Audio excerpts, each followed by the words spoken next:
اعوذ باللہ من الشیطان اللعین الرجیم بسم اللہ الرحمن الرحیم الحمد للہ وکفا وسلام علی عبادہ الذین اصطفیٰ. درود بھیجیے محمد علیہ.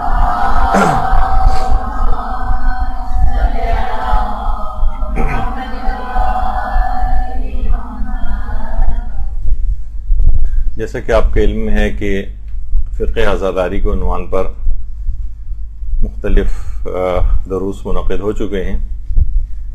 آج تھوڑا سا اس سے ہٹ کر ایک عنوان ہے، اگرچہ مخصوص واقعے کے مطابق ہے لیکن اس کے ضمن میں بہت سارے وہ مسائل جو کہ مصائب وغیرہ کے اندر واقعات پڑے جاتے ہیں وہ بھی آپ کے لیے حل ہو جائیں گے، اور جو ذاکرات ہیں یہاں پر وہ کون کون سے واقعات پڑھ سکتی ہیں، کون سے نہیں پڑھ سکتی ہیں، علماء اور مجتہدین کے فتاوی اس سلسلے میں کیا ہیں، کچھ اصول بیان کیے گئے ہیں، وہ آپ کی خدمت میں بیان ہوں گے. تو واقعہ جس پہ ہم گفتگو کریں گے، جس کے ضمن میں بہت سارے مسئلے حل ہو جائیں گے، جب اس کا جواب اور اس کی تفصیل بیان ہوگی تو اس کو آپ بہت ساری چیزوں کے اوپر اپلائی کر سکیں گے ان فتاوی کی روشنی میں جو ذکر ہوں گے.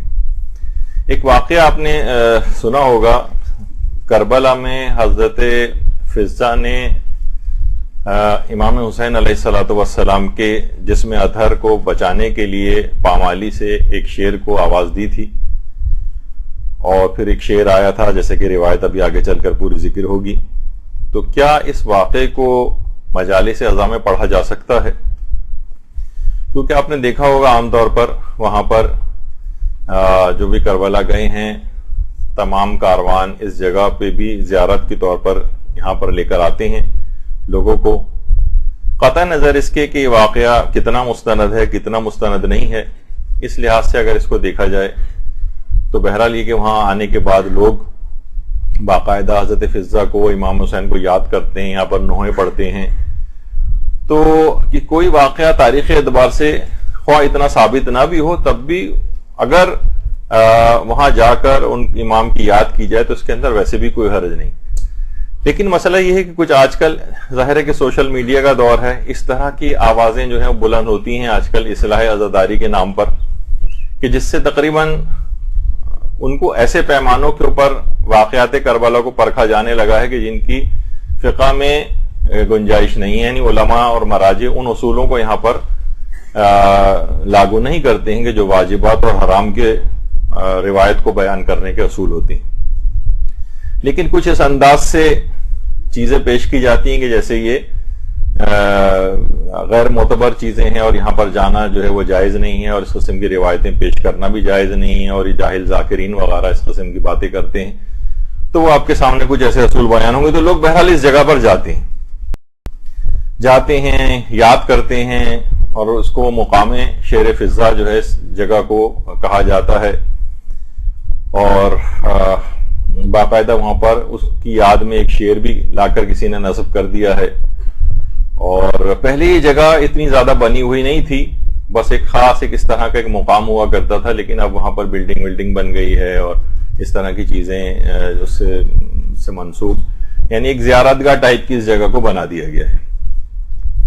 اصولاً اگر اس کو دیکھیں اصول کافی کے اندر باقاعدہ ایک روایت ہے جس کے اندر پورا شیر فضہ کا یہ واقعہ بیان ہوا ہے. یہ کتاب اصول کافی ہے، اس کی پہلی جلد ہے.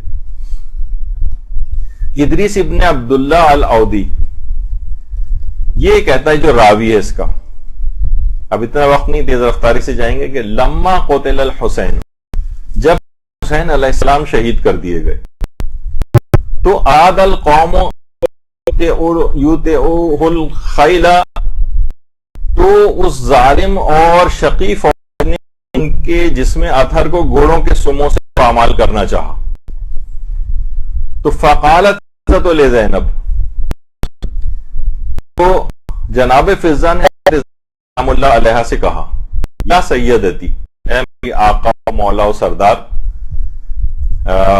سیدہ،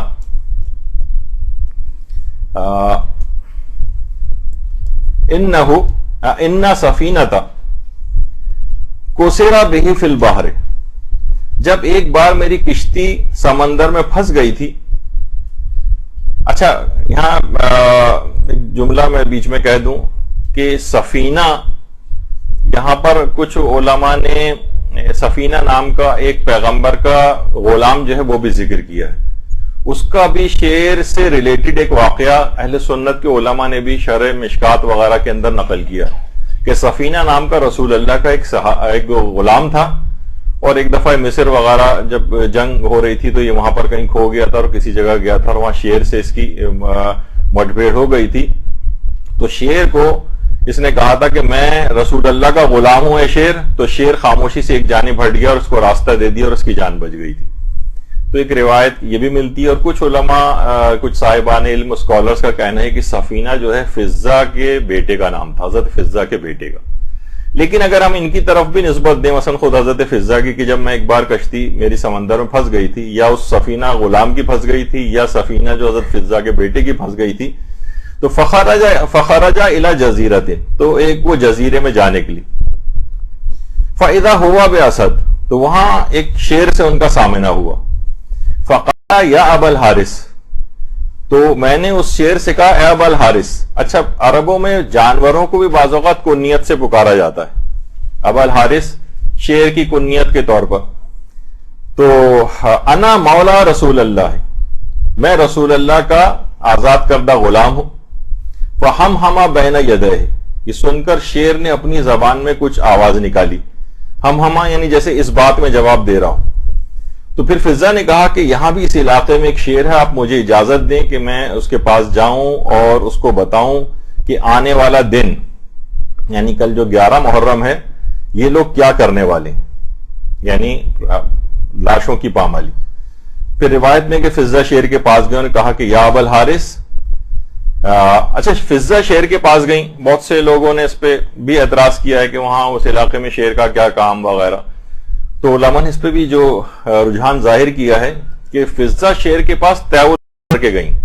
اگرچہ روایت میں تو نہیں ہے، لیکن جس طریقے سے کہ فضہ خود شیر کے پاس گئیں، گویا جس طرح تیولرز کی جاتی ہے. تیولرز کہتے ہیں کہ یعنی ایک دم سے چشم زدن میں کسی دوسری جگہ پہنچ جانا، اور یہ بہت سارے علماء کے نزدیک بھی ثابت ہے.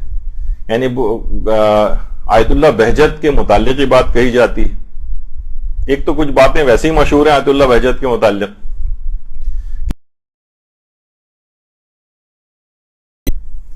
خود آقا ری شہری نے باقاعدہ جو کتاب لکھی ہے زمزم عرفان کے نام سے آیت اللہ بہجت پر، اس میں لکھا ہے کہ آیت اللہ بہجت خود تیولرز کیا کرتے تھے. تو بہرحال کچھ چیزیں ہیں. اچھا تیولرز پہ آج گفتگو نہیں ہے، لیکن یہ بالکل عین ممکن ہے کہ خود شیر کو اپنے پاس نہیں بلایا بلکہ فضہ شیر کے پاس گئیں. فضہ شیر کے پاس گئیں اور جا کر کہا یا ابا الحارث، اے ابا الحارث. فرفع رأسہ، شیر نے فضہ کی آواز سن کر سر کو اٹھایا.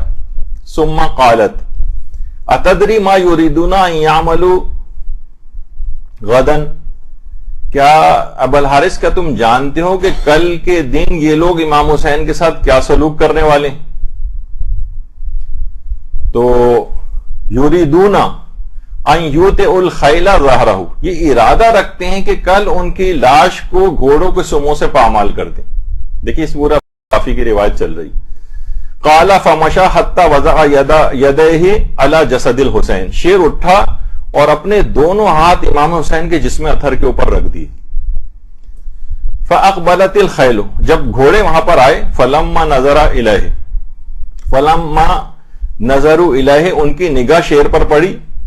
قال لهم عمر بن سعد لعنت اللہ، تو عمر بن سعد لعنت اللہ نے کہا فتنۃ لا تثیروها، یہ ایک فتنہ ہے، اسے جوش نہ دلانا. لا تثیروها انصرفوا فانصرفوا، واپس چلو لوٹ جاؤ. اور وہ لوگ پھر واپس چلے گئے. یعنی شیر نے اس طرح سے لاش کی پامالی سے امام حسین کی بچا لیا. اچھا اب دیکھیے ابھی اس پہ بہت ساری جو علماء نے بھی اعتراضات کیے ہیں، پھر اس کے جوابات بھی دیے گئے ہیں. ایک پوری سامنے آپ کی روایت آ گئی کہ اس طرح سے باقاعدہ حضرت فضہ نے ایک شیر کو آواز دے کر بلایا. اصول کافی میں محمد ابن یعقوب کلینی نے پہلی جلد میں اس روایت کو لکھا ہے.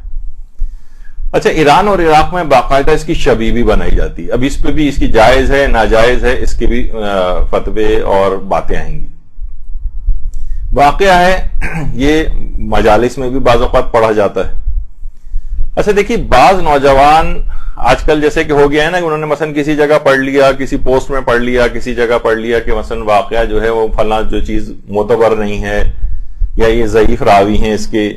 تو بہت سے نوجوان آج کل مجالس کے درمیان اٹھ کر کھڑے ہو جاتے ہیں اور مجلس اعضاء کو ذرا خراب کرتے ہیں کہ یہ جھوٹی روایتیں مت پڑھو، اترو. یہ دفعہ پہلے بھی آپ سے میں نے عرض کیا تھا، اور باقاعدہ ان کو غالی کہا جانے لگتا ہے، فتنہ و فساد برپا ہونے لگتا ہے.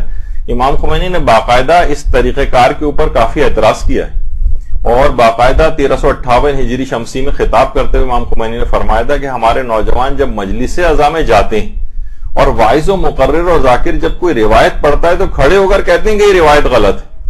یہ نہ سمجھیں کہ ایسا کر کے وہ دین کی کوئی خدمت کر رہے ہیں، بلکہ کہنا ہی قطعاً غلط ہے. ایسا کہنا بھی مجلس اعضاء کے خلاف حملوں میں سے ایک حملہ ہے، اور ایسا کرنے سے یہ سعادت ہمارے ہاتھ سے نکل جائے گی. یعنی اس طرح سے دیکھیے، اب معلوم ہے مجھے بھی کہ اور آپ کے بھی علم میں ہے کہ بہت سارے ذاکرین بہت سی بے سروپا باتیں بھی پیش کر رہے ہیں، لاپرواہی کے ساتھ بھی ذکر کر رہے ہیں، فرضی اور جھوٹی باتیں بھی بیان کر رہے ہیں. لیکن کیا عموماً اس طرح سے ہو رہا ہے؟ کیونکہ بعض اوقات جیسے کہ ابھی اس واقعے کے ضمن میں آپ بہت ساری بحثوں کو سنیں گی، تو ہو سکتا ہے کسی نے کہیں کوئی پڑھ لیا ہو یہ بات کہ مثلا فلاں اس کا راوی جو ہے وہ مجہول ہے. اب اس نے کہا جب مجہول ہے تو اس کا مطلب روایت جھوٹی ہے، تو یہ ذاکر غلط بیان کر رہا ہے. ایسا کوئی واقعہ ہوا ہی نہیں تھا اور یہ جھوٹا واقعہ ہے، اور وہ کہے گا کہ دیکھیں ذاکرات اور یہ جو ذاکر ہیں اس قسم کی چیزیں بیان کر رہے ہیں. تو دیکھیے، عموماً یہ ہوتا ہے کہ جو بھی مجلس اعضاء کو پڑھنے کے لیے آ رہا ہوتا ہے وہ عموماً تیاری سے آتا ہے، اور اگر خوف خدا رکھنے والا ہے تو اس کے پاس حوالہ بھی یقیناً موجود ہوتا ہے. بعض اوقات یہ ہوتا ہے کسی بھی تقریر کا کوئی کلپ نکالا. آج کل سوشل میڈیا پہ یہ والا کھیل بہت شروع کیا ہوا ہے نوجوانوں نے. سوشل میڈیا پہ کلپ نکالا، کوئی عالم تقریر کر رہا ہے، کوئی واقعہ بیان کر رہا ہے، اس کے بعد انہوں نے نیچے اس کا مذاق اڑانا شروع کر دیتے ہیں. یہ لیجئے یہ فلاں چیز، مثلا ایک مولانا نے اس کا ذکر کیا کہ آیت اللہ حسن زادہ عاملی، ایک شخص مر گیا تھا، آیت اللہ حسن زادہ عاملی نے ان کے لیے مثلا دعا کی اور وہ زندہ ہو گیا. تو اللہ سے دعا کرنے کے نتیجے میں کوئی زندہ ہو جانا، کوئی عارف کامل دعا کرے، اللہ سے دعا کرے اور وہ زندہ ہو جائے تو اس میں، لیکن اس کا بھی مذاق اڑایا گیا. بہت سے اس طرح کے نیپالی واقعات کے ضمن میں، یعنی ان کی اس بیس پہ علماء کا بھی مذاق اڑایا جانے لگا. تو یہ غلط ایک چیز ہوتی. تو عام طور پر جو ذاکر ہوتے ہیں یا ذاکرہ ہوتی ہیں، عموماً ذرا بھی خوف خدا کوئی رکھنے والا ہے تو وہ پڑھ کر آتا ہے، اس کے پاس کوئی نہ کوئی حوالہ موجود ہوتا ہے. 90-95% اس کا امکان ہوتا ہے. تو مجلس اعضاء کے ختم ہونے کے بعد اس سے حوالہ پوچھ لیں. 2-4 دفعہ حوالہ پوچھیں گے تو مزید تیاری سے کوئی شخص آئے گا اور بے سروپا باتیں کوئی نہیں پڑھے گا. لیکن درمیان میں کھڑے ہو کر کہنا یا شور ہنگامہ مچانا وہاں پر، یا اس طرح کے اعتراضات کو بلند کرنا کہ فتنہ و فساد کی آگ پھیلے، تو اس سے بالکل احتراز کرنا چاہیے. عموماً میں نے 95, 98, 99% دیکھا ہے کہ جو عموماً معترض ہوتا ہے وہ غلطی پر ہوتا ہے. وہ چیز پائی جا رہی ہوتی ہے، وہ الفاظ میں تھوڑا سا فرق ہو سکتا ہے اور کسی بات میں فرق ہو سکتا ہے، لیکن عام طور پر ایسا نہیں ہوتا. چند ایک موقع ایسے ہیں کہ جہاں بے سروپا باتیں بھی ہوتی ہیں، غیر ذمہ دارانہ بھی ہوتی ہیں، لیکن وہ بہت کم ہے. تو اس طرح سے مذاق اڑانا. تو اس روایت کے مطابق بھی یہ بات کہی گئی کہ جناب یہ روایت جھوٹی ہے اور علم رجال کے علماء کے نزدیک ثابت نہیں ہے. تو دیکھیے، سب سے پہلی بات تو یہ ہے کہ اس روایت کے اندر بھی اگر آپ دیکھیں تو اس میں حرام پہلو ایک لحاظ سے یوں بھی نہیں ہے، اس میں کسی معصوم سے نسبت نہیں. اگر آپ دیکھیں یہ 8 نمبر کی جو حدیث ہے کہ مثلا ابو قریب جو ہے وہ کہہ رہے ہیں کہ ابو سعید جو ہیں، یعنی پھر ہوتے ہوتے روایت عبداللہ ابن ادریس اور پھر انہوں نے اپنے والد ادریس ابن عبداللہ العودی سے نقل کی. اچھا، اب لوگ کہہ رہے ہیں کہ اچھا اس میں بھی دیکھیے کہ کسی امام نے نہیں کہا ہے، بلکہ یہ ایک روایت ایک حکایت کے طور پر ہے، ایک واقعے کے طور پر ہے جسے ایک راوی نقل کر رہا ہے. اچھا، اب سب سے پہلی بات اس کے اندر ایک اور نقل کر دی جائے تاکہ اس واقعے کے ضمن، یہ تو ہم واقعہ بیان کریں گے لیکن اس کے ضمن میں بہت سی اور باتیں بھی حل ہو جانی چاہیے. واقعات کربلا میں کیا علم رجال کی بحثوں کی اتنی ضرورت ہے؟ کہ ہم دیکھیں کہ رجال کے تحت ہر روایت جو واقع کربلا کی موجود ہے اس میں ایک ایک راوی متصل سند کے ساتھ جو کہ عادل بھی ہو شیعہ بھی ہو وہ ساری کربلا کی جو واقعات ہیں وہ نقل کرے. تو دیکھیے واقعات کربلا کو معتبر اور عادل شیعہ راویوں سے متصل سندوں کے ساتھ کسی جگہ پر اس انداز سے پیش نہیں کیا گیا. یہ ممکن بھی نہیں تھا. اتنا خوف کا عالم تھا وہاں, اتنی قتل و غارت گری تھی کہ کوئی شخص اس طرح سے کہ وہاں پر عادل شیعہ راوی وہاں پر موجود ہوں اور وہ سارے جو واقعات ہیں ان کو قلم بند کر رہے ہوں اور ایک کے بعد ایک دوسرے شیعہ عادل شخص کو منتقل کرتے جائیں یہاں تک کہ کتابوں میں آ جائیں. یہ ممکن نہیں تھا اس وقت.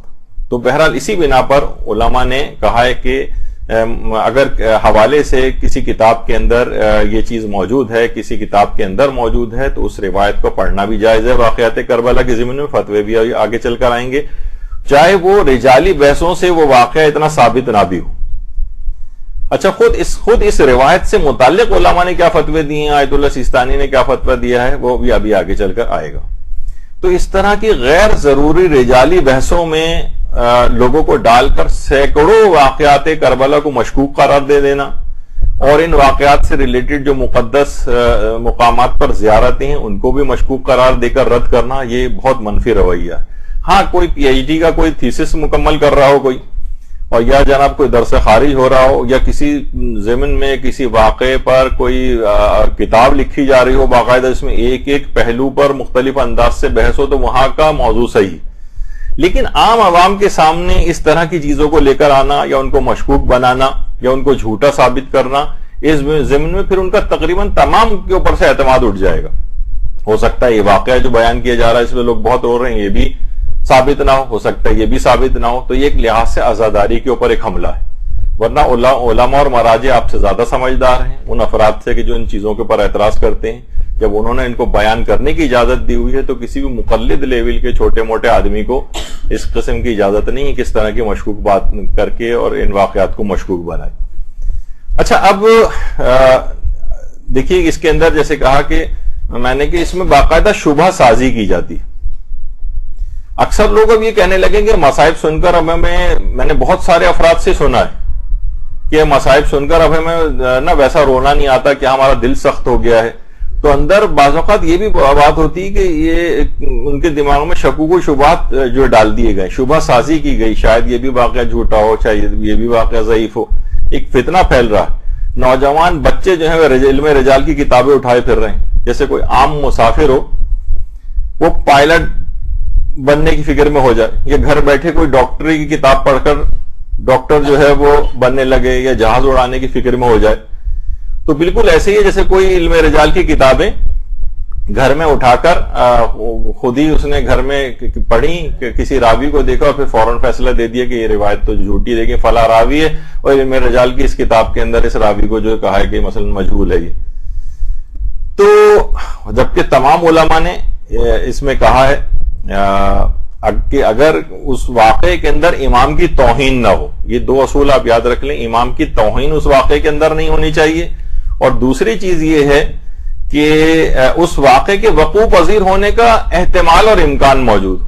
یعنی ایسا نہ ہو کہ مثلا کس کو یہ روایت آپ کو مل گئی بالفرض کہ امام حسین کربلا میں نہیں شہید ہوئے تھے, مثلا بغداد میں شہید ہوئے تھے, آپ کہیں ہے تو روایت نہیں, یہ والی بات وجہ اس کی ہے کہ یہ بیان نہیں ہو سکتی کیونکہ اس کا یعنی امکان ہی موجود نہیں, تو اس وجہ سے اس کو بیان نہیں کیا جا سکتا. یا کوئی ایسی چیز جس میں توہین کا پہلو ہو, جیسے کہ اسی روایت کے ضمن میں کچھ ایک اور روایت پیش کی جاتی جس میں ایک توہین کا پہلو, اس کو علماء نے منع کیا بیان کرنے سے, وہ بھی آگے چل کر آئے گی بات.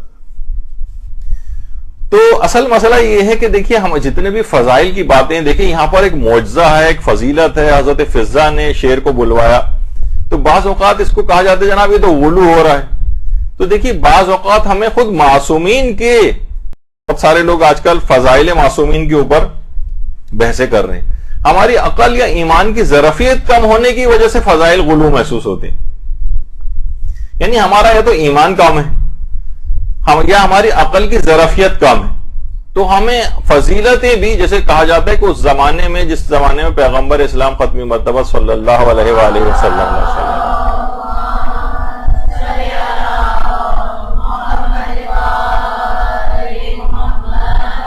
نے دعوی نبوت کیا تھا اور اپنی نبوت کو پیش کیا تھا تو کافر ان کا انکار کیوں کرتے تھے؟ اس وجہ سے کہ اتنا گندا معاشرہ تھا کہ کسی شخص کا اتنا بافضیلت ہونا ان کی سمجھ میں نہیں آتا تھا، اس وجہ سے بھی انکار کرتے تھے. یعنی کوئی شخص اتنا پاکیزہ کیسے ہو سکتا ہے، اس جیسے ماحول کے اندر انکار کرتے تھے ان کا. تو اسی طرح سے ہمارے دماغوں میں اگر کسی کی کوئی ائمہ معصومین کو معاذ اللہ تقریباً اپنے جیسا 19-20 سمجھتا ہے تو اس کی دماغ میں فضیلتیں نہیں آتی، وہ ہر فضیلت کی روایت کو غلو قرار دے دیتا ہے. آج کل ایک فیشن چل پڑا ہے، اگر آپ سوشل میڈیا اور اس کے اوپر دیکھیں آج کل یہ روایت بھی غلو، یہ غلو، بس غلو غالی غلو. کچھ تو واقعتاً ہیں ان کی وجہ سے ان کی آڑ میں اب ہر فضیلت کو غلو قرار دیا جانے لگا. وہ اس وجہ سے کہ آپ کی عقل اور ایمان کی ظرفیت کم ہے تو ان کی سمجھ میں نہیں آتا ہے. دیکھیں عقلوں کے اندر کب آتا ہے سمجھ میں، یعنی معجزات عقلوں میں کب آنے والے، کب کسی کی عقل سے کر سکتا ہے کہ ایک انگلی سے چاند کے 2 ٹکڑے ہو سکتے ہیں، نہیں کر سکتا نا. تو اسی طرح سے کتنے جو روایت میں آتا ہے کہ قالین کے شیر کا زندہ ہو جانا، یہ کس عقل میں آتا ہے؟ تو یہ تو معجزات ہیں، کرامات ہیں، حقیقتاً اس میں عقل میں نہیں آتے اور عقلانی ظرفیت کم ہوتی. اسی وجہ سے ہر مقصر فطرت کو معجزات غلو محسوس ہوتے ہیں اور ہر غالی اور صحیح العقیدہ شخص جو ہے وہ لوگوں کے وہ جاتا ہے. لوگوں نے غالی اور مقصر کی مہریں بنا کے لگائی ہیں، جیسے میں نے پچھلی دفعہ بھی کہا تھا، مہر رکھی ہوئی ہے، یہ غالی ہے، اس کو غالی کی مہر لگا دی. یہ مقصر ہے، اپنے مطابق نہیں نظریہ اس کا نظر ہے، یہ مقصر ہے. تو سب ہر شخص نے اپنے ہاتھ میں اس طرح کی مہریں پکڑی ہوئی. جبکہ دیکھیے جو معجزات ہیں یہ بعض اوقات ہم سوچتے ہیں نا معجزات کے اندر کہ شاید قانون فطرت ٹوٹ جاتے ہیں. علامہ شیخ محسن نجفی ماشاءاللہ کتنے متقی پرہیزگار پاکستان کے سینئر اور بڑے ترین علماء کے اندر شامل ہیں اسلام آباد میں. باقاعدہ ان کے ٹی وی کے اوپر آتے بھی ہیں، ہاتھی ٹی وی وغیرہ پہ ان کے آپ درس وغیرہ سنا کریں قرآن کے. تو وہ اس میں یہ فرماتے ہیں کہ جتنا جس کا اختیار ہوتا ہے نا اتنا ہی اس کے لیے وہ چیز ممکن ہوتی. علت و معلول کی ایک دفعہ انہوں نے بحث اس کے اندر کی تھی، اس کو میں اپنے الفاظ میں مثلا کہہ دیتا ہوں کہ وہ یعنی اس کا لب لباب یہ تھا کہ مثلا ایک عام آدمی کے لیے جہاز اڑانا ایک ناممکن اور معجزے کی طرح کی چیز ہے. ایک آدمی کیسے اڑائے گا؟ لیکن ایک ماہر پائلٹ کے لیے وہ بالکل عین ممکن ہے، اس کے لیے معجزہ نہیں. یعنی جس کی جتنی صلاحیت ہے اتنی بظاہر ایک ناممکن چیز کو کرنے کی اس میں صلاحیت ہے. یا مثلا دماغ کا اگر آپریشن کرنا ہے مثلا تو آئنسٹائن جیسا شخص بھی اگر ہے جو اتنا قابل ترین سائنسدان تھا، اس کو بھی کہا جائے کہ ٹھیک ہے تم سائنس فزکس اور اس کے بڑے ماہر تھے، تم ایسا کرو کہ ذرا دماغ کا آپریشن تو کر کے بتاؤ. اس کے لیے دماغ کا آپریشن کرنا ایک معجزے سے کم نہیں، ناممکن چیز ہے، لیکن وہی ایک ماہر سرجن کے لیے بالکل ممکن اور آسان ہے. تو اصلاً ہمارے چھوٹے سے دماغ، چھوٹی سی سمجھدانی ہماری، اس میں ائمہ کے اختیار اور فضیلتیں سمجھ میں نہیں آتی. اس کی وجہ سے اس کے انکار کا ایک فیشن چل پڑا ہے. یہ ہماری سمجھ میں نہیں آتا کہ ائمہ کے پاس یعنی جو اختیارات ہیں باقاعدہ اگر خمینی نے کتاب آداب الصلاۃ میں فرماتے ہیں، شب قدر کے ضمن فرماتے ہیں کہ یہ شب قدر ولی کامل کی مکمل توجہ کی رات ہے، یہ اس کی سنت کے ظہور کی رات ہے. یہ ظہور ہر زمانے کے امام اور ہر زمانے کے قطب جو اس میں ہمارے مولا و امام حضرت حجت ابن حسن عسکری علیہ السلام کے لیے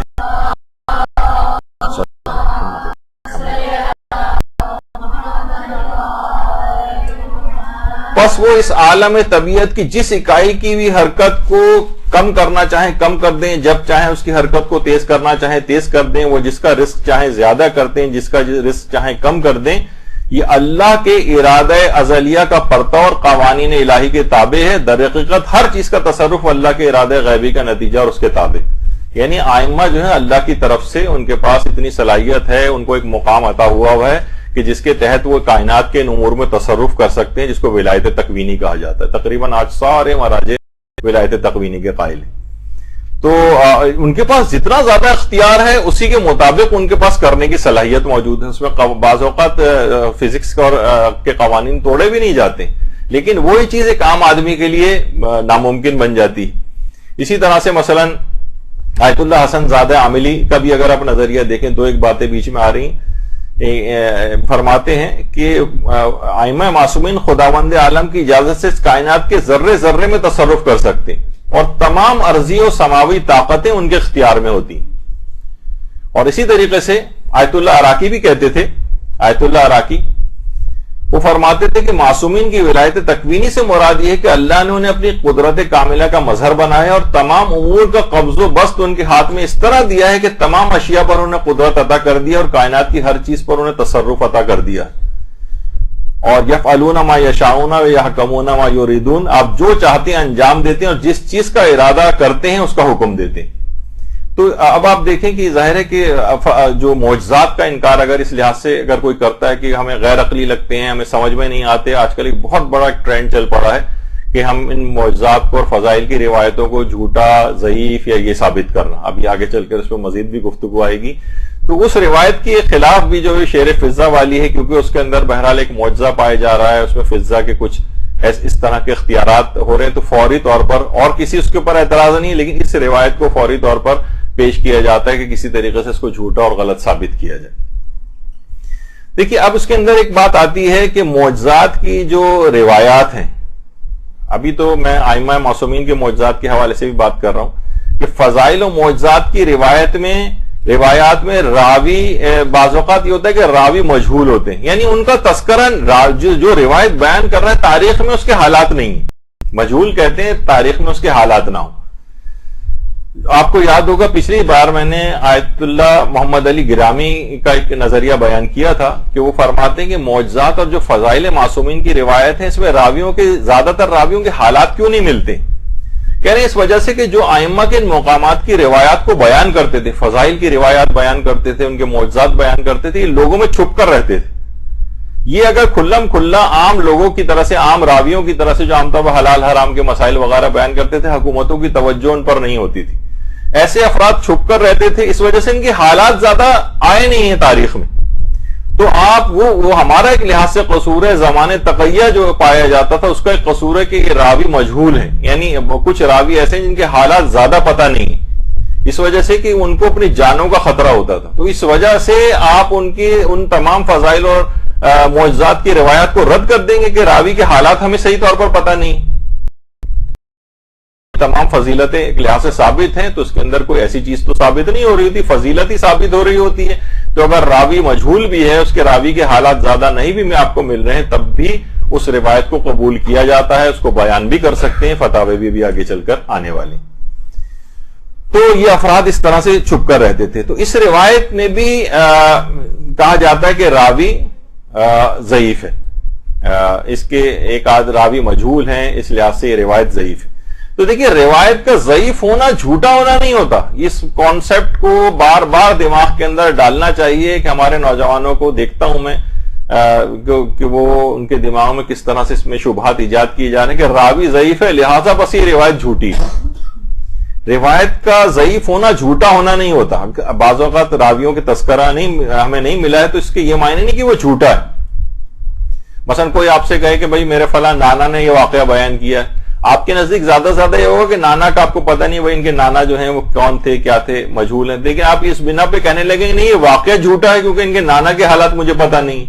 تو بالکل اسی طرح کی اس میں بات ہے. تو جبکہ نہ اس میں واجبات اور حرام کی کوئی بات ہو اور نہ اس کے اندر عقائد کا کوئی مسئلہ ہو، تو اس لحاظ سے اس روایت اگر وہ ضعیف بھی پائی جاتی ہے تو اس کو ماننے میں کوئی قباحت نہیں ہے. بے شمار ضعیف روایتیں ایسی ہیں جو کہ پڑھی جاتی ہیں، اصل سند کے ساتھ اس کو ذکر کرنا ممکن نہیں تھا. اچھا اس میں بھی دیکھیں اگر آپ یہ کہ اس کے اندر جو راوی ہے ادریس ابن عبداللہ العودی الکوفی، اچھا یہ اس کے متعلق آیت اللہ خوئی نے لکھا ہے معجم الرجال میں جلد نمبر 11 میں کہ یہ اصحاب امام صادق میں سے تھا، اور شیخ توسی نے اپنے رجال میں اس کو اصحاب امام صادق میں شمار کیا. البتہ یہ ہے کہ وَلَكِنَّهُ غَيْرُ مَذْكُورٍ فِي سَائِرِ الْكُتُبِ الرِّجَالِيَّةِ، البتہ یہ جو ہے اس کا ذکر ساری کتب رجال کے اندر نہیں اس راوی کا. البتہ رجال شیخ توسی کے اندر اس راوی کو امام صادق کا راوی جو ہے وہ شمار کیا گیا. تو تمام کتب رجالیہ میں تذکرہ نہیں ہے، تو اب ضروری نہیں کہ کوئی راوی تمام کتب رجال کے اندر ہو. تو بہرحال امام جعفر صادق کے اصحاب میں شیخ طوسی نے اس کو شمار کیا ہے. اچھا، اب لہذا اگر روایت ضعیف بھی ہو تو بھی علماء کا جملہ ہے کہ یہ تمام علماء کا نظریہ ہے، ضعیف بودن لزومن بمعنی جعلی بودن نیست. ضعیف ہونا اس بات کا لازمہ نہیں ہے کہ اس روایت کو جعلی سمجھا جائے، جھوٹا اور بناوٹی سمجھا جائے. ضعیف ہونا بالکل الگ چیز ہے کہ اس راوی کے حالات پتہ نہیں ہے، کوئی ایک آدھ راوی بیچ میں سے مسنگ ہو گیا ہے، جبکہ روایت نہ واجبات و حرام کی ہو نہ عقائد کی ہو، کہ عقیدہ کوئی بنا رہے ہوں ہم کسی مجہول راوی پہ، نہیں تو ہم اس کو روایت کو نہیں لیں گے، یا واجبات اور کسی چیز کو واجب قرار دے رہے ہوں یا حرام قرار دے رہے ہوں اور وہ روایت ضعیف ہو تو یہ بھی نہیں چلے گا. لیکن عام واقعات کربلا کے اندر ضعیف روایت چل جاتی ہے، اس کو پڑھا بھی جا سکتا ہے اور آگے چل کر اس کی تفصیل بھی بیان ہوگی. تو یہ ہمارا قصور ہے کہ ہمارے پاس اس راوی کے حالات نہیں آ پائے ہیں. اچھا، بعض مراجع، اب دیکھیے، اب میں کچھ مثالیں دیتا ہوں آپ کے سامنے. بہت سی چیزیں میں تیز رفتاری سے گزروں گا کیونکہ پچھلے سالوں میں ان موضوعات پر تفصیل سے ہماری گفتگو ہو چکی، ایک موضوع پر پوری کلاسیں ہوئی. تو کچھ باتیں ایسی ہیں کہ جو کہ فنی اعتبار سے ثابت نہیں، یعنی اگر ہم بالکل ٹیکنیکل اعتبار سے دیکھیں تو روایت ثابت نہیں ہے، لیکن اس کے باوجود بھی ان روایات کو پڑھنے کی علماء نے اجازت دی. مثلا مثال دے دوں، مثلا حضرت قاسم کی شادی ہونے کی روایت کہ حضرت قاسم کا عقد ہوا تھا، فنی اعتبار سے ثابت نہیں، لیکن کیونکہ امکان پایا جاتا ہے بعض روایت موجود ہیں، تو آپ کو پتہ ہے کہ توہین معصوم وغیرہ کا مسئلہ نہیں ہو تو اس روایت کو بیان کیا جا سکتا ہے. اب حضرت قاسم کی شادی کی جو روایت جہاں آئی ہے، اسے تو پورا اس پہ ہمارا وہ ہو چکا ہے کہ فنی اعتبار سے ثابت نہیں ہے، لیکن پھر بھی عقد قاسم کی روایت کوئی پڑھنا چاہے تو پڑھ سکتا. مثلا اگر ہم فتاوی دیکھیں، بس میں تیز رفتاری سے گزروں گا. مثلا آیت اللہ صادق روحانی نے فتویٰ دیا ہے کہ اس روایت کو پڑھا جا سکتا ہے، تفصیل اپنے مقام پر. اور آیت اللہ بہجت کا اگر آپ فتویٰ دیکھیں، ان سے پوچھا بھی گیا ہے کہ بہت ساری جو شبیہ خوانی ہیں اور تعزیہ خوانی ہوتی ہے، روزہ خوانی ہوتی ہے، جس کے لیے ہمارے پاس سند معتبر نہیں ہوتی، مثلا ازدواج حضرت قاسم، اس کا کیا حکم ہے، کیا اس کو پڑھ سکتے ہیں؟ انہوں نے جواب دیا، اگر معلوم باشد کہ نقل از بعض تواریخ و روایت ہاست اشکال نہ دارد. اگر معلوم ہے کہ بعض تاریخوں میں روایتوں میں اس کا تذکرہ ہوا ہے تو اس کو بیان کرنے میں کوئی حرج نہیں. اب دیکھیں، اگر آپ صرف سوشل میڈیا کے اوپر کتنا زیادہ طوفان برپا ہوتا ہے کہ ارے کیا تو یہ کر دیا، اور حضرت قاسم کا جو کردار کشی کی جا رہی ہو، کیا کیا باتیں، وہ تمام افراد مراجع کے تمام فتاوی سے لا علم ہے. فنی اعتبار سے کسی چیز کا ثابت نہ ہونا الگ ہے، لیکن اس کے معنی جھوٹا ہونا نہیں. روایت میں اگر آیا اور توہین کی کوئی بات اس کے اندر نہیں ہے اور اس کا احتمال وقوع یعنی اس کا پائے جانے کا امکان موجود ہے تو اس کو بیان کرنے کی اجازت ہے. آپ نے آیت اللہ صادق روحانی کا فتویٰ دیکھا، آیت اللہ بہجت کا فتویٰ دیکھا. اسی طرح سے اسی متعلق آیت اللہ مثلا شیخ جواد تبریزی کا فتویٰ، انہوں نے بھی اجازت دی ہے. کہا کہ بس 100% کنفرم روایت کے طور پر اس کو نہ پیش کیا جائے کہ احتمال کی صورت میں پیش کیا جائے تو اس کے اندر کوئی حرج نہیں. صراط النجات کے اندر باقاعدہ آیت اللہ شیخ جواد تبریزی کا فتویٰ موجود ہے، آیت اللہ خوئی کا فتویٰ موجود ہے. انہوں نے بھی یہی بات کہی کہ اجازت دی ہے کہ کتاب یا عالم وغیرہ کا حوالہ دے کر اس واقعے کو نقل کیا جا سکتا ہے. اسی طریقے سے مثلا آیت اللہ محسن الحکیم نے اس بات اپنے فتوے کے اندر اجازت دی تھی. میں تیز رفتاری سے، کیونکہ مجھے اس موضوع پہ گفتگو نہیں کرنا، میں صرف ایک حوالہ آپ کو دے رہا ہوں کہ چاہے فنی اعتبار سے روایت ثابت نہ ہو تب بھی اس کو پڑھنے کی اجازت ہوتی، کیونکہ اگر ایک روایت موجود ہے بس اس میں توہین کا پہلو نہ ہو اور احتمال وقوع کا امکان موجود ہو. اسی طریقے سے مثلا آیت اللہ سعید الحکیم سے بھی پوچھا گیا تو کہ ہم حضرت قاسم کی جو عقد کی روایت ہے جو کربلا میں ہوا تھا تو کیا اس کو پڑھ سکتے ہیں، یعنی اس کی صحت ہے، اس کی کیا ہے اس روایت کی. تو انہوں نے کہا اس قسم کی جو تاریخی امور ہیں وہ ان کے مصادر یعنی جس جگہ وہ پائی جاتی ہے وہاں اس کتاب سے آپ پڑھ سکتے ہیں، اور اس کے اندر معیار جو ہے سند معتبر ہونے کا معیار نہیں ہے اس میں، کیونکہ یہ جو ہے قضائے جو ہیں یہ فقہی مسائل وغیرہ کے طرح کے مسئلے نہیں کہ اس کے اندر سند کا اتنا زیادہ ثابت ہونا معتبر، یعنی پڑھ سکتے ہیں آیت اللہ سعید الحکیم کے فتوے میں بھی. اسی طریقے سے مثلا اگر آیت اللہ شاہرودی کا فتویٰ دیکھیں، ان سے بھی یہ والی بات پوچھی گئی اور اسی کے اندر اس طرح کی کہ حضرت قاسم کی جو 9 محرم کو بہت سے علاقوں کے اندر جو ہے ان کی شادی کا تذکرہ ہوتا ہے، کیا یہ شرعی لحاظ سے حرام ہے یا نہیں؟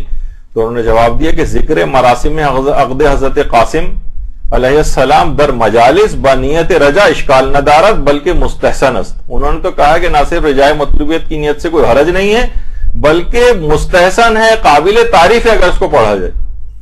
تو بہرحال اگر آپ اس لحاظ سے دیکھیں تو علماء اور مراجع کے اندر یعنی وہ اس میں اتنے متشدد نظر نہیں آتے جتنے عام طور پر ہمارے نوجوان نظر آ رہے ہوتے ہیں ان واقعات کے اندر. تو اگر آپ بہت سی چیزیں تو دیکھیے اس طرح کی ہیں کہ جس میں آپ اس پہ بھی ہماری پوری گفتگو ہو چکی ہے. شوقین جو ہیں جو اس کی تفصیل جاننے کے وہ اس میں پڑھ لیں. ابھی میں تو صرف ذکر کر رہا ہوں، ہو سکتا ہے آپ لوگوں کا نظریہ اس کے خلاف ہو تو آپ کو بہت چکا ہو رہی ہوں کہ پتہ نہیں یہ کیا باتیں بیان ہو رہی ہیں، لیکن اس میں سارے فتوے ہم نے نقل کیے ہیں. تو بہت سی چیزوں کے لیے تو کوئی روایت بھی نہیں ہے. بہت سی مراسم اعضاء ہیں، جیسے لوگ ہم نے پچھلی دفعہ گفتگو کیا تھا، کسی مراسم کے لیے کسی روایت ہونا ضروری نہیں ہے، بس ایک حرام چیز نہیں ہونی چاہیے اس میں کوئی. مثلا حضرت قاسم کی مہندی کا مسئلہ فنی اعتبار سے تو سوچیے اس کے اندر عقد قاسم میں تو پھر بھی روایت موجود تھی، مہندی کے لیے تو کوئی روایت ہی نہیں. لیکن بعض معاشروں کے اندر آج بھی نہ صرف یہ کہ آپ دیکھتی ہیں کہ یہ آیت اللہ صادق روحانی سے پوچھا گیا، انہوں نے بھی کہا کہ بالکل جائز. اور اسی طریقے سے مثلا آیت اللہ محسن الحکیم نے باقاعدہ فتویٰ دیا تھا مہندی کے جواز کا. اسی طریقے سے مثلا آیت اللہ سعید الحکیم نے بھی کہا ہے کہ یہ تو اظہار ایک ہمدردی اور مواسات کے ذکر کے عنوان سے ہوتا ہے، لہٰذا اس کو کرنے میں کوئی حرج نہیں. انہوں نے بھی جائز قرار دی ہے اس کو. اور آیت اللہ سیستانی سے بھی پوچھا گیا کہ یہ سب کانٹیننٹ وغیرہ میں محرم کے ایام میں مہندی حضرت قاسم ہوتی ہے اور جھولا حضرت علی اصغر وغیرہ بیان کیا جاتا ہے اور لوگ اس پہ منتیں اور نیاز وغیرہ یہ سب کرتے ہیں، تو اس کو کرنے میں کیا جواب مانے نہ دارت، کوئی حرج نہیں.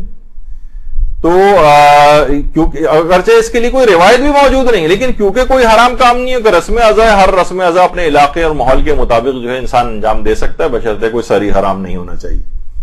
تو اس لحاظ سے اگر آپ دیکھیں، اور صرف یہ نہیں، عراق کے اندر جو ہے باقاعدہ مہندی کی جو ہے وہ نکالے جاتے ہیں، اور آپ اس کو اب تو کربلا ٹی وی وغیرہ پہ بھی دیکھتی ہیں، جو لوگ وہاں جاتے ہیں وہ بھی دیکھتے ہیں کہ باقاعدہ اس کو ایک رسم کے طور پر پورا جو ہے وہ وہاں پر منایا جاتا ہے. اسی طریقے سے مثلا عراق میں، ایران میں بہت ساری جگہوں کے اوپر اس انداز سے یہ چیز ہوتی. اچھا، کچھ ایسی چیزیں بھی ہیں، یعنی اب تھیم دماغ میں رکھے، میں جو چیز بیان کرنا چاہ رہا ہوں کہ اصل میں کہا جاتا ہے کہ یہ جو روایت ہے شعر فضہ والی، یہ اس کے کچھ راوی مجہول ہیں، اس وجہ سے یہ روایت جو ہے وہ ضعیف ہے. ضعیف روایت کو جو ہے نا بیان نہیں کرنا چاہیے. بہت سارے اور ہیں، جیسے کہ ابھی آپ نے سنا ہوگا آج کل اس کا کافی چرچا ہوتا ہے کہ حضرت عباس علمدار نے مکے سے کربلا روانگی کے موقع پر خانہ کعبہ کی چھت پہ کھڑے ہو کر ایک فتویٰ دیا تھا.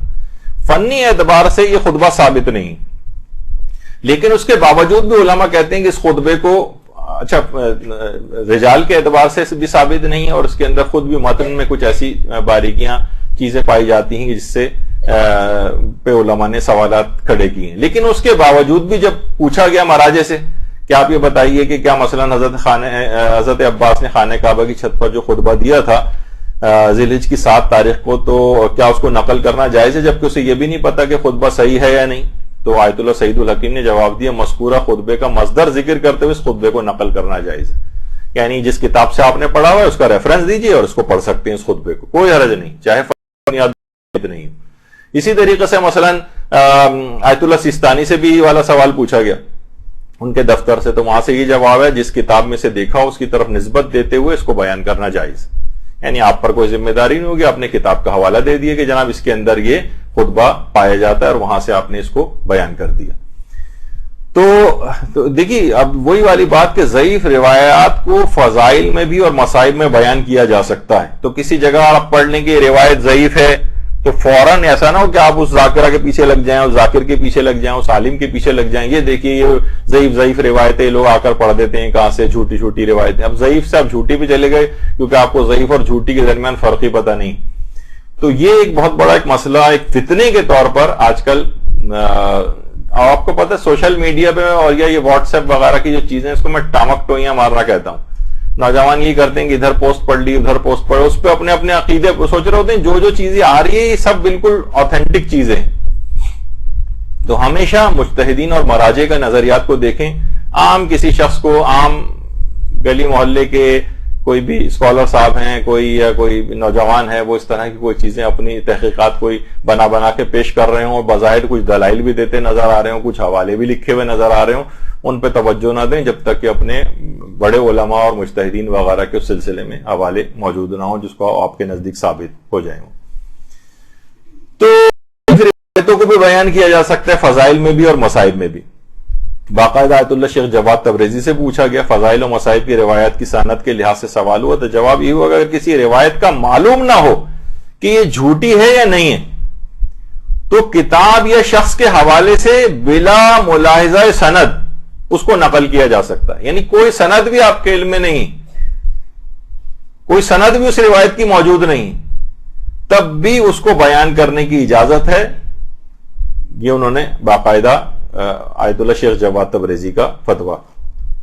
اور آیت اللہ سید محمود حسن طباطبائی تو ایک بڑی عجیب بات بھی کہتے تھے کہ جب احادیث پڑھتے تھے تو ایک ایک راوی کا نام لے کر پڑھتے تھے. ہم نے تو یہ دیکھا ہے نا آج کل کہ آپ بھی جب پڑھتی ہیں تو سارے راویوں کا جو نام ہوتا ہے اس کو حذف کر دیتی ہیں, کون پڑھے ان راویوں کے نام. وہ ایک ایک راوی کا نام لے کر پڑھتے تھے, وَلَوْ كَانَ راوی ضعیفاً, چاہے وہ راوی ضعیف ہی کیوں نہ ہو. انہیں پتا ہوتا تھا کہ یہ راوی ضعیف ہے, یہ مجہول ہے, اس کے حالات ہمیں پتہ نہیں, تب بھی اس کا نام ضرور پڑھتے تھے. کہتے تھے ان روایات کو پہنچانے والے یہی افراد ہیں. یعنی چلو ہمیں ان کے حالات کا علم نہیں ہے, ہمارے نزدیک ثابت نہیں ہو پا رہے ہیں کہ کس طرح کے ہیں یہ, لیکن اس کے باوجود بھی ان روایات کو انہوں نے ہم تک پہنچایا ہے. بلکہ وہ کہتے تھے کوشش کرنی چاہیے کہ حوزات ہائے علمیہ یا جو دینی مدارس ہیں وہاں پر راویوں کے ناموں کو حفظ کرنے کا بھی ایک سلسلہ ہونا چاہیے. راویوں کے نام بھی یاد کریں آپ, کون سے راوی نے اس کو روایت کیا. عام طور پر حدیث تو آپ کو یاد ہوتی ہے لیکن راوی یاد نہیں ہوتے, کون سے امام کے کس صحابی نے کہا. تو وہ کہتے تھے اس کا بھی ایک اہتمام ہونا چاہیے. لیکن اب دیکھیے کتنی بے شمار روایات ایسی ہیں جو مستحبات اور مکروہات میں جو کہ ضعیف روایتیں, لیکن اسی پر علماء نے فتاوے بھی دی ہیں. یا مثلا جو ہے آپ نے دیکھا ہوگا کہ اکثر اس میں آتا ہے مسائل فقہ میں رجاء مطلوبیت کی نیت سے اس عمل کو کرو. اس کا مطلب ہے کہ روایت مجتہد کے نزدیک ثابت نہیں ہے تو پھر وہ کیا کرتا ہے, رجاء مطلوبیت وغیرہ کا لفظ استعمال کر دیتا ہے. اس کی اور بھی وجوہات ہیں, لیکن آپ کہیں کہ یہ جو جتنے بھی اس کے اندر کتنے ہی مستحبات اور مکروہات جو ذکر ہو رہے ہیں یہ اکثر ان کے اندر روایات ضعیف ہیں. ساری کی ساری صحیح السند متصل سند کے ساتھ روایتیں نہیں, بلکہ اس میں کے اندر ایک قاعدہ تسامح وغیرہ استعمال کیا جاتا ہے. اور قاعدہ تسامح وہ علماء بھی استعمال کرتے ہیں کہ جو کہ خود اس قاعدے کو نہیں مانتے. خیر وہ بھی ایک الگ گفتگو ہو جائے گی. تو بہرحال رجاء مطلوبیت کی نیت سے جو اعمال ہیں یہ عموماً عام طور پر ثابت شدہ روایتیں نہیں ہوتی ہیں, لیکن پھر بھی علماء کہتے ہیں. کتنی چیزیں ایسی ہیں کہ اگر میں مثال دینی شروع کروں کہ کتنے ہی نمازوں کے اندر جو مستحبات آپ اس کے ساتھ انجام روایتوں پر ہیں, لیکن میں ذکر نہیں کروں گا ان کو, لیکن آپ سارے ان تاکہ کسی شک میں مبتلا نہ ایسا نہ ہو کہ ان کو چھوڑنا شروع کر دیں, کیونکہ اس کے اندر کوئی ایسا اصول موجود نہیں ہے اور علماء اور مراجع تک ان چیزوں کے اوپر عمل کرتے ہیں. تو بہرحال یہاں پر کیا ہوتا ہے کہ یک جنبش قلم نوجوان فوراً کہتے ہیں یہ راوی ضعیف, فوراً روایت کے اوپر کراس لگا ہوا ایک پوسٹ بنا دی جاتی ہے, سوشل میڈیا پہ یا واٹس ایپ وغیرہ کرنا شروع ہو جاتے ہیں.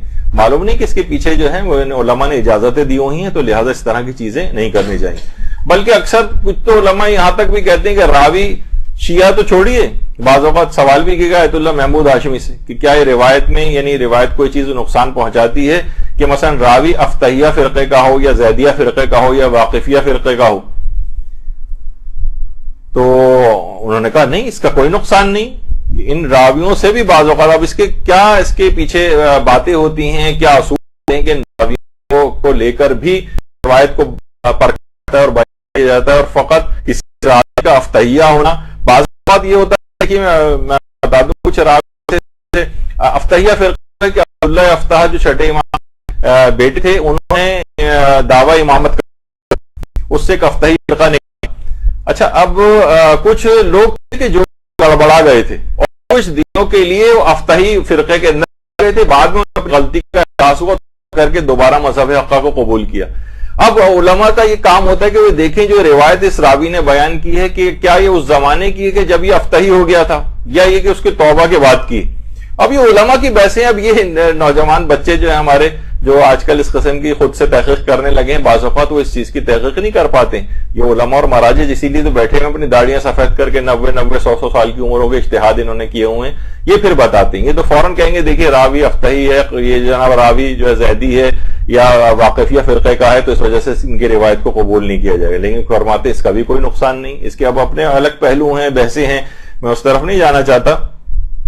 اور آج کل ایک اور کتاب ہے جو اس میں وہ مثلا مشرات و بہار الانوار کے نام سے آیت اللہ آصف محسنی نے لکھی ہے. اس کے اندر انہوں نے بہار الانوار کی جو روایتیں ہیں، وہ جو ضعیف روایتیں ہیں کہ یہ فلاں فلاں کے اندر راوی ضعیف ہے، تو انہوں نے اکثر روایتیں اس کی اس طرح سے ضعیف قرار دیا ہے ان کو.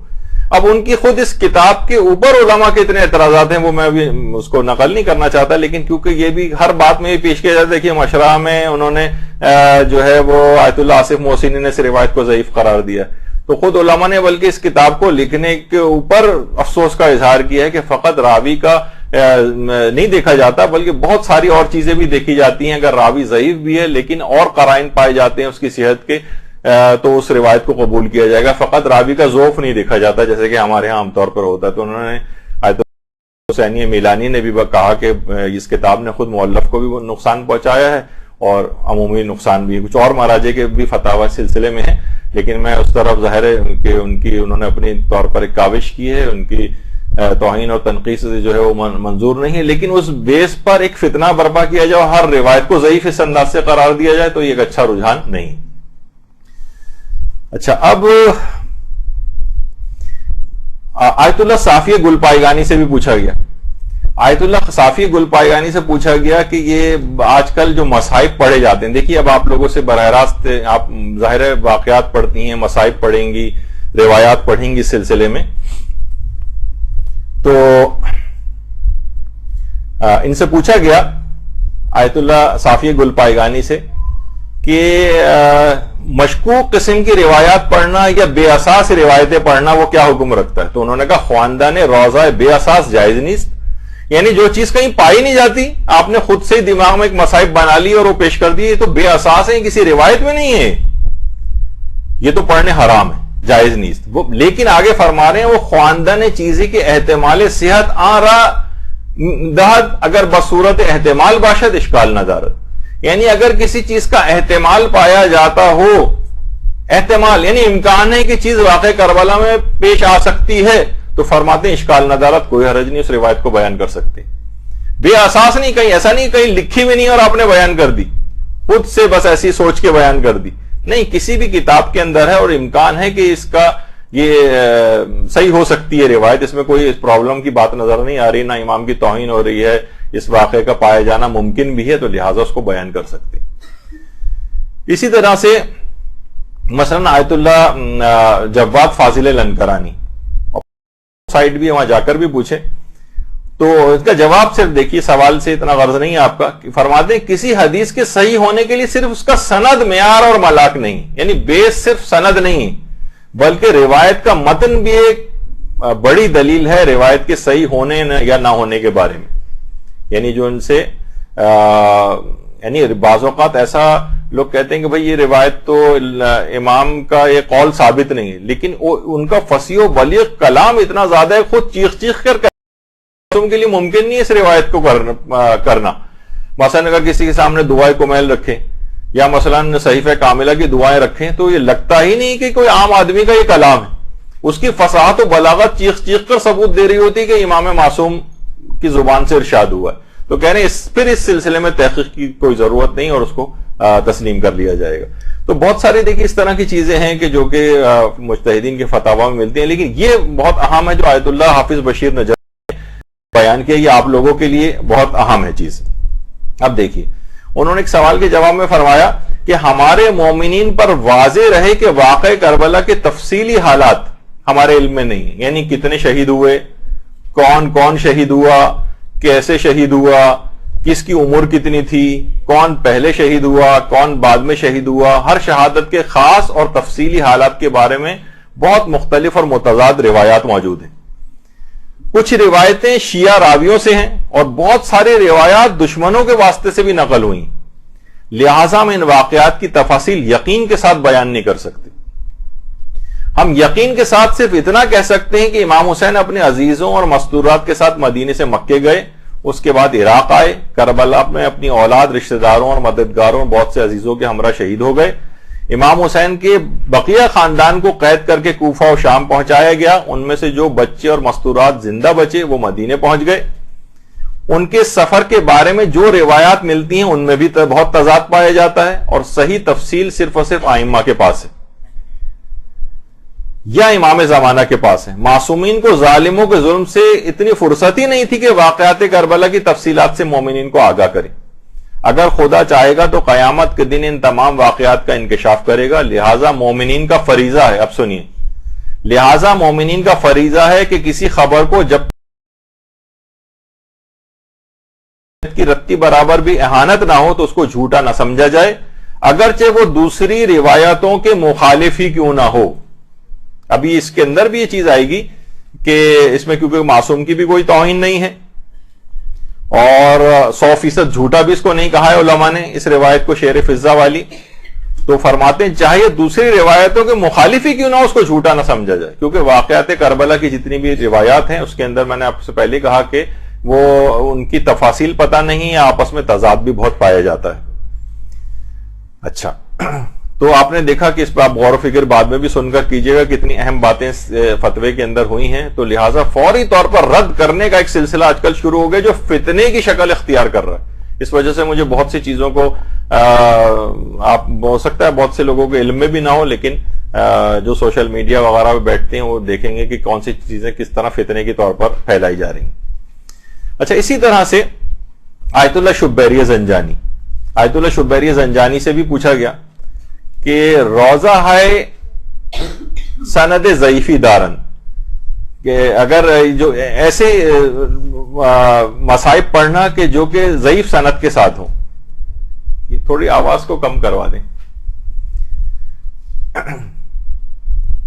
ضعیف روایات، تو انہوں نے کہا کہ خواندن بدون استناد و بصورت احتمال وقوع جائز است، یعنی آپ کے پاس سند بھی نہیں ہے، بغیر سند کے آپ پڑھ رہے ہیں، اگر اس کے احتمال وقوع موجود ہے تو یہ جائز ہے۔ البتہ پھر فرماتے ہیں کوشش کرنی چاہیے کہ حتی المقدور منابع معتبر سے روایت کو نقل کریں، لیکن وہ تو صحیح بات ہے، اس میں کوئی پہلو نہیں ہے ایسا، لیکن بغیر سند کے بھی اگر اس روایت میں کوئی عقلی قباحت نہیں ہے کہ ایسی چیز ممکن ہے ہونا، یہ کم کیجیے آواز تو اور بڑھ گئی، تو بغیر کسی سند کے بھی اس کو کیا جا سکتا ہے، پڑھا جا سکتا ہے، بشرطے کہ اس کے احتمال وقوع کا امکان پایا جاتا ہو۔ اچھا، آیت اللہ سیستانی سے بھی ایک سوال پوچھا گیا، سوال براہ راست یہ تو نہیں ہے لیکن کچھ اس متعلق ہے کہ کسی معصوم کے قول کو حالت روزہ میں آپ نے نسبت دے دی صحیح سمجھ کر، یا آپ کو ظن تھا کہ یہ امام کا قول ہے، اور بعد میں پتہ چلا کہ نہیں یہ تو امام کا قول نہیں تھا، تو کیا روزہ باطل ہو جائے گا؟ تو انہوں نے فرمایا کہ اگر براہ راست آپ نے امام سے نسبت دی کہ امام نے یہ فرمایا اور بعد میں پتہ چلا کہ نہیں تو امام نے نہیں فرمایا تھا، تو کہہ رہے ہیں احتیاط واجب ہے کہ روزہ باطل ہو جائے گا۔ لیکن اگر آپ نے یہ کہہ دیا، کتاب کا ریفرنس دے دیا تھا، یا آپ نے کہا کہ روایت کی گئی ہے، روایت میں یہ بات آئی ہے، اور پھر بعد میں خلاف نکلا اس کے، تو فرماتے ہیں اس صورت میں روزہ باطل نہیں۔ یعنی اگر آپ کتاب کا حوالہ دے دیں یا راوی کا حوالہ دے دیں یا کسی عالم کا حوالہ دے دیں تو پھر اس سلسلے میں کوئی مسئلہ نہیں ہوتا اور اس روایت کا بیان کرنا جائز ہو جاتا ہے۔ اور یہی آیت اللہ ناصر مکارم شیرازی سے بھی پوچھا گیا کہ ایسی حدیث نقل کرنا جس کی صحت کا یقین نہ ہو، یہ ان کی آفیشیل سائٹ ہے، اس پہ بھی سوال ہے کہ اگر کوئی انسان اہل بیت سے کوئی ایسی حدیث نقل کرے جبکہ اس کے صحیح ہونے کا یقین نہ ہو، جبکہ سننے والے عوام الناس ہو جو ان باتوں میں عام طور پر تمیز نہیں کرتے ہیں، تو کیا حکم ہے پھر؟ کیا بیان کر سکتے ہیں وہاں؟ جواب دیا گیا کہ اگر وہ حدیث کے صحیح ہونے کا ذکر نہ کرے، یعنی 100% نہ کہے کہ یہ حدیث صحیح میں بیان کر رہا ہوں آپ کو، اور وہ حدیث مشہور ہو تو اس کا ذکر کیا جا سکتا ہے، حدیث مشہور ہو تو اس کا ذکر کر سکتا ہے، اگر جبکہ اس کو پتہ بھی نہیں کہ حدیث صحیح ہے یا نہیں، کر سکتا ہے ذکر۔ اچھا، اسی طرح سے آیت اللہ میلانی سے بھی پوچھا گیا، تو انہوں نے بھی یہ کہا کہ معجزات، کرامات اور تاریخی باتیں اس طرح کی جو بھی روایات ہوتی ہیں اس میں ان روایات کو بیان کیا جا سکتا ہے، اس میں کوئی حرج نہیں۔ تو آپ نے دیکھا کہ بہرحال یہ تمام چیزیں ایسی ہیں، تو لہٰذا یہاں پر بھی سند اس کی ضعیف ہونے کی بنا، اگرچہ جو شعر فضہ کا واقعہ ہے فنی اعتبار سے اس کی سند ضعیف ہے، لیکن علامہ مجلسی نے باقاعدہ اس کے اوپر اپنے اعتماد کا اظہار کیا ہے ان علماء میں سے. تو یہ والا سوال ہم نے باقاعدہ آیت اللہ سیستانی کو بھجوایا اور ان سے کہا کہ کیا کسی خطیب کے لیے اس قصہ تاریخیہ جو شعر فضہ والا ہے کہ شعر نے آ کر، حضرت فضہ کے شعر نے آ کر امام حسین کے جسم کی حفاظت کی تھی اور یہ ان کتابوں کے اندر پائے جاتا ہے، ان کتابوں کے نام بھی لکھے، تو کیا کوئی خطیب اس قصہ تاریخیہ کو بیان کر سکتا ہے؟ تو انہوں نے جواب دیا کہ جی ہاں، اس کو نقل کیا جا سکتا ہے. آیت اللہ سیستانی کا بھی فتویٰ اس سلسلے میں ہے، اور یہی والا مسئلہ ہم پورے جو واقع فضہ ہے پورا لکھ کے اور کتابوں کے حوالے کے ساتھ آیت اللہ بشیر نجفی کو بھی بھیجا گیا.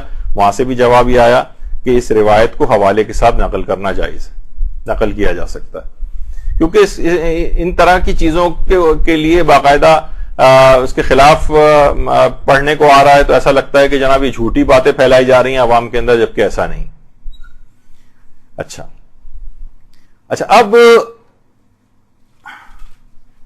اب آپ دیکھ سکتے ہیں کہ وہ تمام افراد جو یعنی دیکھیں کہ ضعیف سند ہونے کے باوجود اور اس کو پڑھا جا سکتا ہے، اس کو بیان کیا جا سکتا ہے، جو اس کا مذاقہ اڑاتے ہیں ان روایتوں کا، ان روایات کے خلاف لکھتے ہیں، تو ان کے نظریے میں اور مراجع کے نظریے کے اندر کتنا فرق پایا جاتا ہے.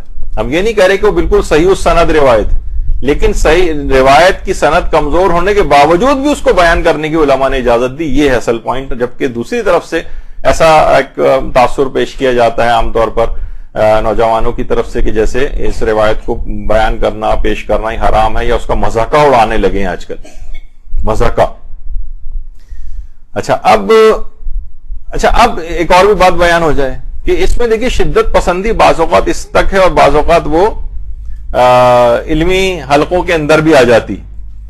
اب جو اصول کافی کا ترجمہ کیا گیا ہے جواد مصطفی نے، جو پرنٹ ہوئی ہے، اس میں انہوں نے اس روایت کا ترجمہ کرنے سے روگردانی کی.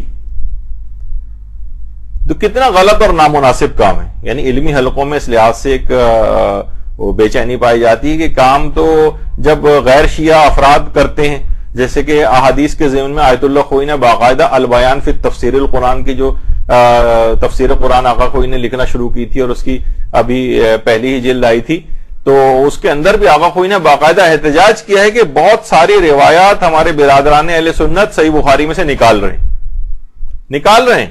وہ خود فرماتے ہیں کہ نہیں، یہ تو بہت مناسب نہیں ہے کہ آپ کہیں کہ نہیں بھائی اتنی بات ثابت نہیں تھی، تو اصل کتاب محفوظ رہنی چاہیے. یعنی آپ کا کوئی نظریہ، آپ کے نزدیک کوئی چیز ثابت نہیں ہے تو آپ اس کا ترجمہ نہیں کریں گے، آپ اس حدیث کو نکال دیں گے. یہ غیر صحت مندانہ علمی رویہ ہے. ایسا نہیں ہونا چاہیے. آپ لکھ دیں کہ اختلافی نوٹ نیچے لکھ دیں، وضاحتی نوٹ لکھ دیں، لیکن روایت کا ترجمہ کرنے سے اجتناب کرنا یا روایت کو حذف کر دینا، نکال دینا، یہ انتہائی نامناسب ہے. یہ علمی لحاظ سے ایک متشدد رویہ ہے. تو بہرحال اچھا، پھر اس میں ایک اعتراض یہ ہے کہ جناب کربلا میں حضرت فضہ کا موجود ہونا ثابت نہیں، تو اس لحاظ سے بھی یہ روایت صحیح نہیں لگ رہی. اچھا، اتنا بتا دیا جائے کتنی کتابیں ایسی لکھی گئی ہیں جو حضرت فضہ کے حالات پر ہیں. اس کے اندر باقاعدہ حضرت فضہ کا موجود ہونا ثابت ہوتا ہے. ان تمام کتابوں کے حوالے سے بھی اتنا وقت نہیں اس کو پڑھا جائے. معالی السبتین کے اندر شیخ مہدی الحائری نے جو لکھی ہے کتاب معالی السبتین، اس کے اندر باقاعدہ روایات موجود ہیں. اور اسرار الشہادات جو علامہ دربندی کی کتاب ہے، اس کے اندر روایات موجود ہیں. اور اس کے علاوہ اتنا اور بتا دوں کہ بعض اوقات اسرار الشہادات جو ہے یہ علامہ دربندی کی، اس پہ بھی بہت سے لوگ کہتے ہیں یہ بالکل غیر معتبر کتاب ہے. چند ایک باتیں ظاہر ہے، وہ دیکھیے ہر کتاب پوری قرآن کی طرح سے معتبر تو کوئی بھی نہیں مانتا. چند باتیں اگر اس قسم کی آ گئی ہیں اس کے اندر، لیکن یہ بہت ہی فاضل علامہ دربندی جو ہے، تمام علماء نے بہت تعریف کی. آیت اللہ حسین میلانی نے کہا کہ مؤلف بزرگ است، بہت عظیم مؤلف تھے یہ لکھنے والے. اور البتہ بعض مطالب اس کے اندر محل کلام ہے، اس پہ بحث ہو سکتی ہے، وہ ایک الگ ہے، لیکن پوری کتاب کو جھوٹا آپ نہیں قرار دے سکتے، جیسے کہ عموماً ایک رویہ ان کتابوں کے خلاف بنتا جا رہا ہے، یہ بھی خود ایک فتنہ ہے۔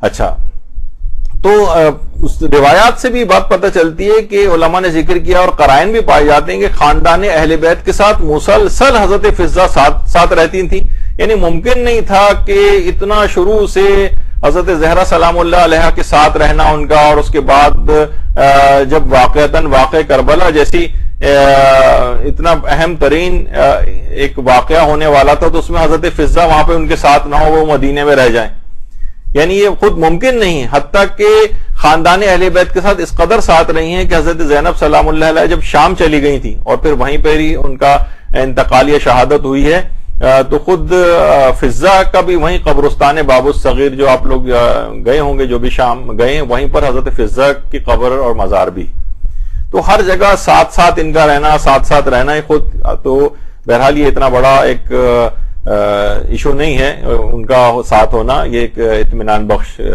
واقعہ ہے۔ اچھا، پھر کہتے ہیں کہ جناب اس میں آخری راوی جو یہ روایت بیان کر رہا ہے نا، یہ تو 100 سال بعد کا ہے، اس نے خود سے کیسے یہ روایت بیان کر دی؟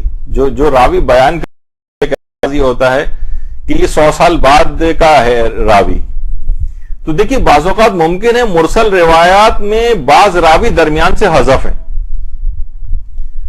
اور اس طرح کے تاریخی واقعات میں جو نہ واجبات و حرام سے متعلق ہیں نہ عقائد واجبہ سے متعلق ہیں، اس میں اس طرح کی مرسل باتیں بیان کر دی جاتی ہیں۔ بعض اوقات کبھی تفصیل میں نہ جانے کی وجہ سے بھی کچھ راوی، بہت سی روایات کے اندر راوی حذف ہو جاتے ہیں، مثلا کوئی بات آپ نے بیان کرنا ہو تو آپ براہ راست بھی کچھ واقعات آپ یہ نہیں کہہ سکتی میں نے یہ بات سنی ہے فلاں ایک شخص سے، پھر اس شخص نے اس شخص سے، اس نے اس سے، اور پھر فلاں سے سنا ہے کہ امام خمینی نے فرمایا۔ آپ اپنی عمومی زندگی میں بھی بعض اوقات ایسا نہیں کرتی، جبکہ کوئی واجبات و حرام میں تو لوگ کہتے ہیں بھائی کہاں پڑھا، ایگزیکٹ ریفرنس دیں، کس عالم نے بتایا، لیکن عام جو واقعات ہوتے ہیں اس کے اندر اس طرح کی کا التزام نہیں کیا جاتا۔ تو بہت سے واقعات کے اندر بھی ایسا ہے کہ مرسل کے کوئی راوی ہے، اس نے درمیان کے راوی ذکر کیے بغیر براہ راست نسبت دے دی، تو واجبات اور حرام کا تو مسئلہ نہیں ہے۔ تو اس لحاظ سے فقہا کا متفقہ فتویٰ یہ ہے کہ روایات کا مرسل ہونا یا کچھ راویوں کا درمیان سے غائب ہونا یہ کوئی اتنا بڑا ایشو نہیں کہ جس پہ روایت کو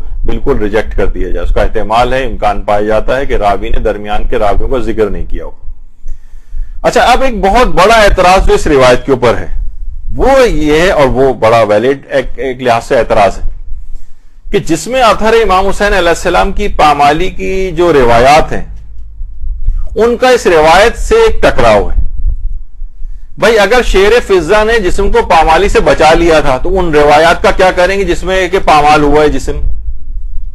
دیکھیے سوال تو بڑا اچھا ہے نا، اور یہ ایک لحاظ سے بڑا ویلڈ ایک اعتراض بھی ہے۔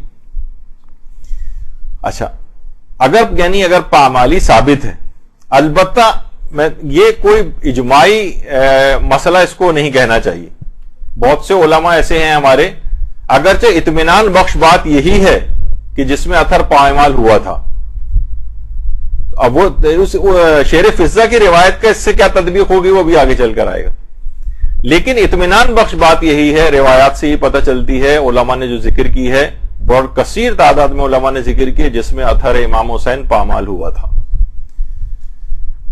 اور لیکن علامہ مجلسی اس کو نہیں مانتے، مجلسی بات کے انکاری تھے،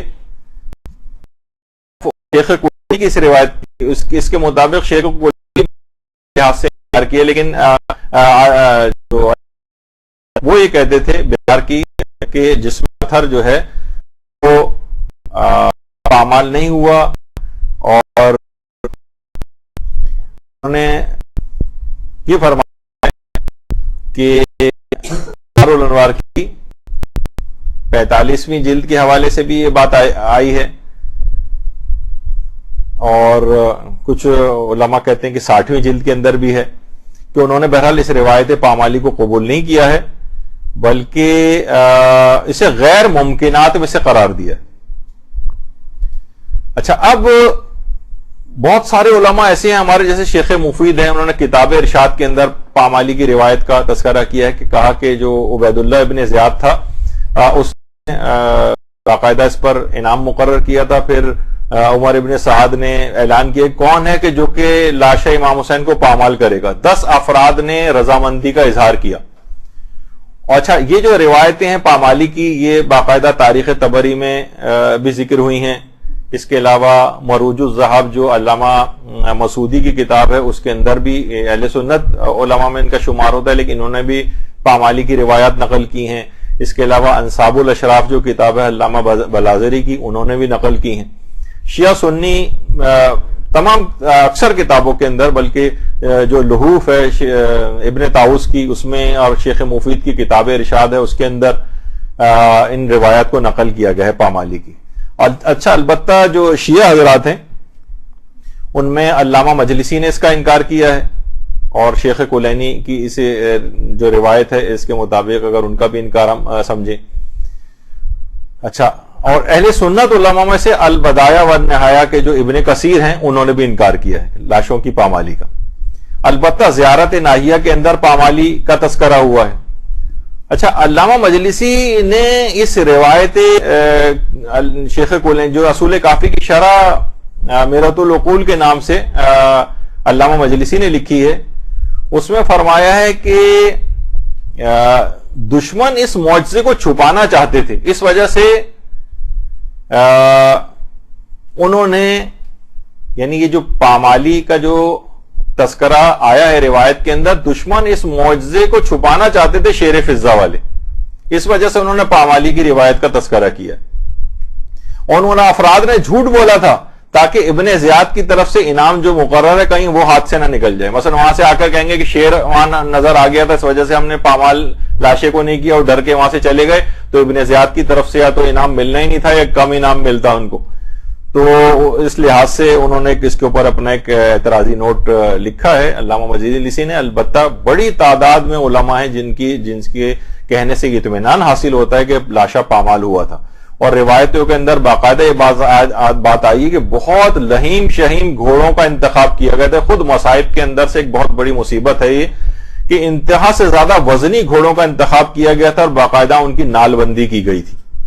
اور باقاعدہ جو 5ویں صدی ہجری کے عالم ہیں ہمارے علامہ کراجی کی انہوں نے ایک کتاب التعجب لکھی ہے 5ویں صدی کے. بنو سرج جو تھے وہ باقاعدہ ان گھوڑوں کی جو سمیں تھیں ان کی جو نال اس کے اندر لگائی گئی تھی جو خاص طور پر پامالی کی نال لگائی گئی تھی ان نالوں کو نکال کر وہ لوگ لے گئے تھے اور خیر و برکت کے لیے اپنے گھروں کے دروازوں پر ان نالوں کو لگایا تھا.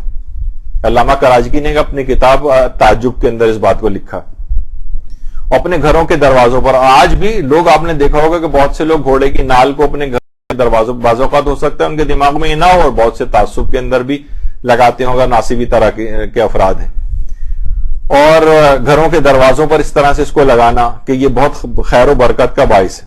کیونکہ بنو سر جب گئے تھے تو اچھا کچھ گھوڑے ان میں سے جنہوں نے پامالی کے اندر جن گھوڑوں نے جن کو حصہ دلوایا گیا تھا وہ تو ظاہر مخصوص گھوڑے تھے اس میں سے کچھ گھوڑے مصر لائے گئے تھے اور وہاں بنو نے ان کو دروازوں پر ان کی نالیں لگا کے لگایا تھا اور کیونکہ وہ تو ظاہر اتنا نہیں تھے تو ان نالوں کو نالین جو گھوڑوں کی نال تھی ان کو دیکھ کر مزید بنوائی گئی تھی نالیں اور انہوں نے اپنے گھروں کے دروازوں پہ سبوں نے لگایا تھا وہاں پر. تو بہرحال اچھا اب یہ جو ہے اس کو بعد میں اس کو ایک گڈ لک کی علامت کے طور پر آج بھی اگر آپ ہارس شو اور وہ اس کو ذرا اس کی تحقیق میں جائیں تو لوگ اس کو گڈ لک کی علامت کے پیسہ آئے گا مال و دولت میں اضافہ ہوگا اس کے طور پر لگاتے ہیں. اور بعض اوقات اب تو انگوٹھیاں بھی اور زیورات عورتوں کے بعض اوقات اگر آپ دیکھیں تو اس کو بھی ہارس شو کی شیپ کے وہ زیورات ہوتے ہیں. لوگوں کو پتہ نہیں اس کے پیچھے اس کی بیک گراؤنڈ کیا ہے حتیٰ کہ بہت سے افراد فیشن کے طور پر بھی ان چیزوں کو ہاتھوں پہ لگاتے ہیں چاہے ان کو پتہ نہ ہو کہ اس کے ابتداءً مقصد کیا تھا. تو یہ تمام چیزیں دیکھیں اس طرح سے ہے. اور ان 10 ملعون افراد جنہوں نے پامالی کے اندر حصہ لیا تھا اس میں سے ایک ملعون وہ تھا جس نے پامالی کے ساتھ ساتھ امام معصوم کے جسم اطہر کے اوپر جو قمیص موجود تھی جو باقاعدہ بحر الانوار کی 45 جلد میں ہے اس نے باقاعدہ اس قمیص کو بھی لوٹا تھا. تو علماء فرماتے ہیں کہ باقاعدہ ان تمام افراد کے نسب کی تحقیق کی گئی کہ جنہوں نے اس بات کی رضامندی کی تھی کہ ہم لاش امام حسین کو پامال کریں گے. کہہ رہے ہیں تمام علماء نے متفقہ طور پر یہ بات لکھی ہے کہ وہ سب تحقیق کی گئی تو سارے کے سارے ولد الزنا نکلے تھے. یہ ظاہر ہے کہ کوئی عام آدمی اتنا بڑا اقدام کہ جسم اطہر کو پامال کرنے والا انجام نہیں دے سکتا تھا. تو بہرحال اور اس کے بعد پھر مختار نے جب قیام کیا ہے تو ان 10 کے 10 افراد کو ڈھونڈ کر لایا گیا اور ان کے ہاتھ اور پاؤں کو زنجیروں میں جکڑ کر باقاعدہ بہار کی 45ویں جلد کے اندر ہے جکڑ کر مختار کے سامنے پیش کیا گیا. اور مختار نے زندہ حالت میں ان کے جسموں پر گھوڑوں کو اس وقت تک دوڑاتے رہے جب تک کہ وہ ہلاک نہیں ہو گئے, واصل جہنم نہیں ہو گئے. ان کے ساتھ بھی مختار نے اسی طریقے سے بہرحال سلوک کیا. اچھا اب آ جائیے پامالی کی روایت اور روایت اس کافی کو کیسے جمع کریں. اس میں تو ہے کہ شیر نے آ کر بچا لیا اور ادھر یہ ہے کہ جناب لاشا پامال ہوا ہے. اچھا اب دیکھیے ایک اس کے اندر یہ ہے علماء نے اس میں جو تحقیق کی ہے کہ دوسری مرتبہ پامالی کا جو ارادہ تھا یہ 11 محرم کو تھا. پہلی پامالی ہوئی ہے 10 محرم کے روز عصر عاشور, اور اس کے بعد پھر بھی جسم اطہر کے واقعات وہاں پہ موجود رہ گئے تھے تو ان کا ارادہ یہ ہوا کہ ان کے جسم کے ذرات بھی باقی نہیں رہنے چاہیے, تو لہٰذا ایک مرتبہ اور پامالی کی جائے. تو اس دوسری پامالی سے شیر نے آ کر بچایا. اچھا اب معلی سبتین اس کے اندر آقا مہدی حائری نے باقاعدہ ایک روایت لکھی. روایت تو کافی ہے, اس کے اوپر پھر مدرسے نے باقاعدہ ایک جو ہے ایک پوسٹ بھی بنائی تھی. اختصار کے ساتھ اس میں بیان کرتے ہیں. اب اس سے آپ کو پتہ چل جائے گا کہ ابو حارث نامی شیر کو مخاطب کر کے کہا, ابو الحارث تجھے معلوم ہے کہ یہ ظالم فرزند رسول کے ساتھ کیا کرنا چاہتے ہیں؟ فضا نے کہا. یہ سنتے ہی شیر جناب فضا کے ساتھ چل پڑا. میدان کربلا میں آ کر شیر نے اپنے آپ کو لاش مظلوم پہ گرا دیا. کافی دیر کے بعد شیر نے لاشے کے گرد طواف شروع کر دیا. جب عمر سعد ملعون نے دیکھا تو اپنے سپاہیوں سے کہا اب لاش حسین کے قریب نہ جانا. فاضل مقداد لکھتے ہیں کہ ان ظالمین کا پروگرام یہ تھا کہ لاش حسین کا نام و نشان بھی باقی نہ رہے اور دفن کرنے والوں کو ایک ذرہ بھی نہ ملے.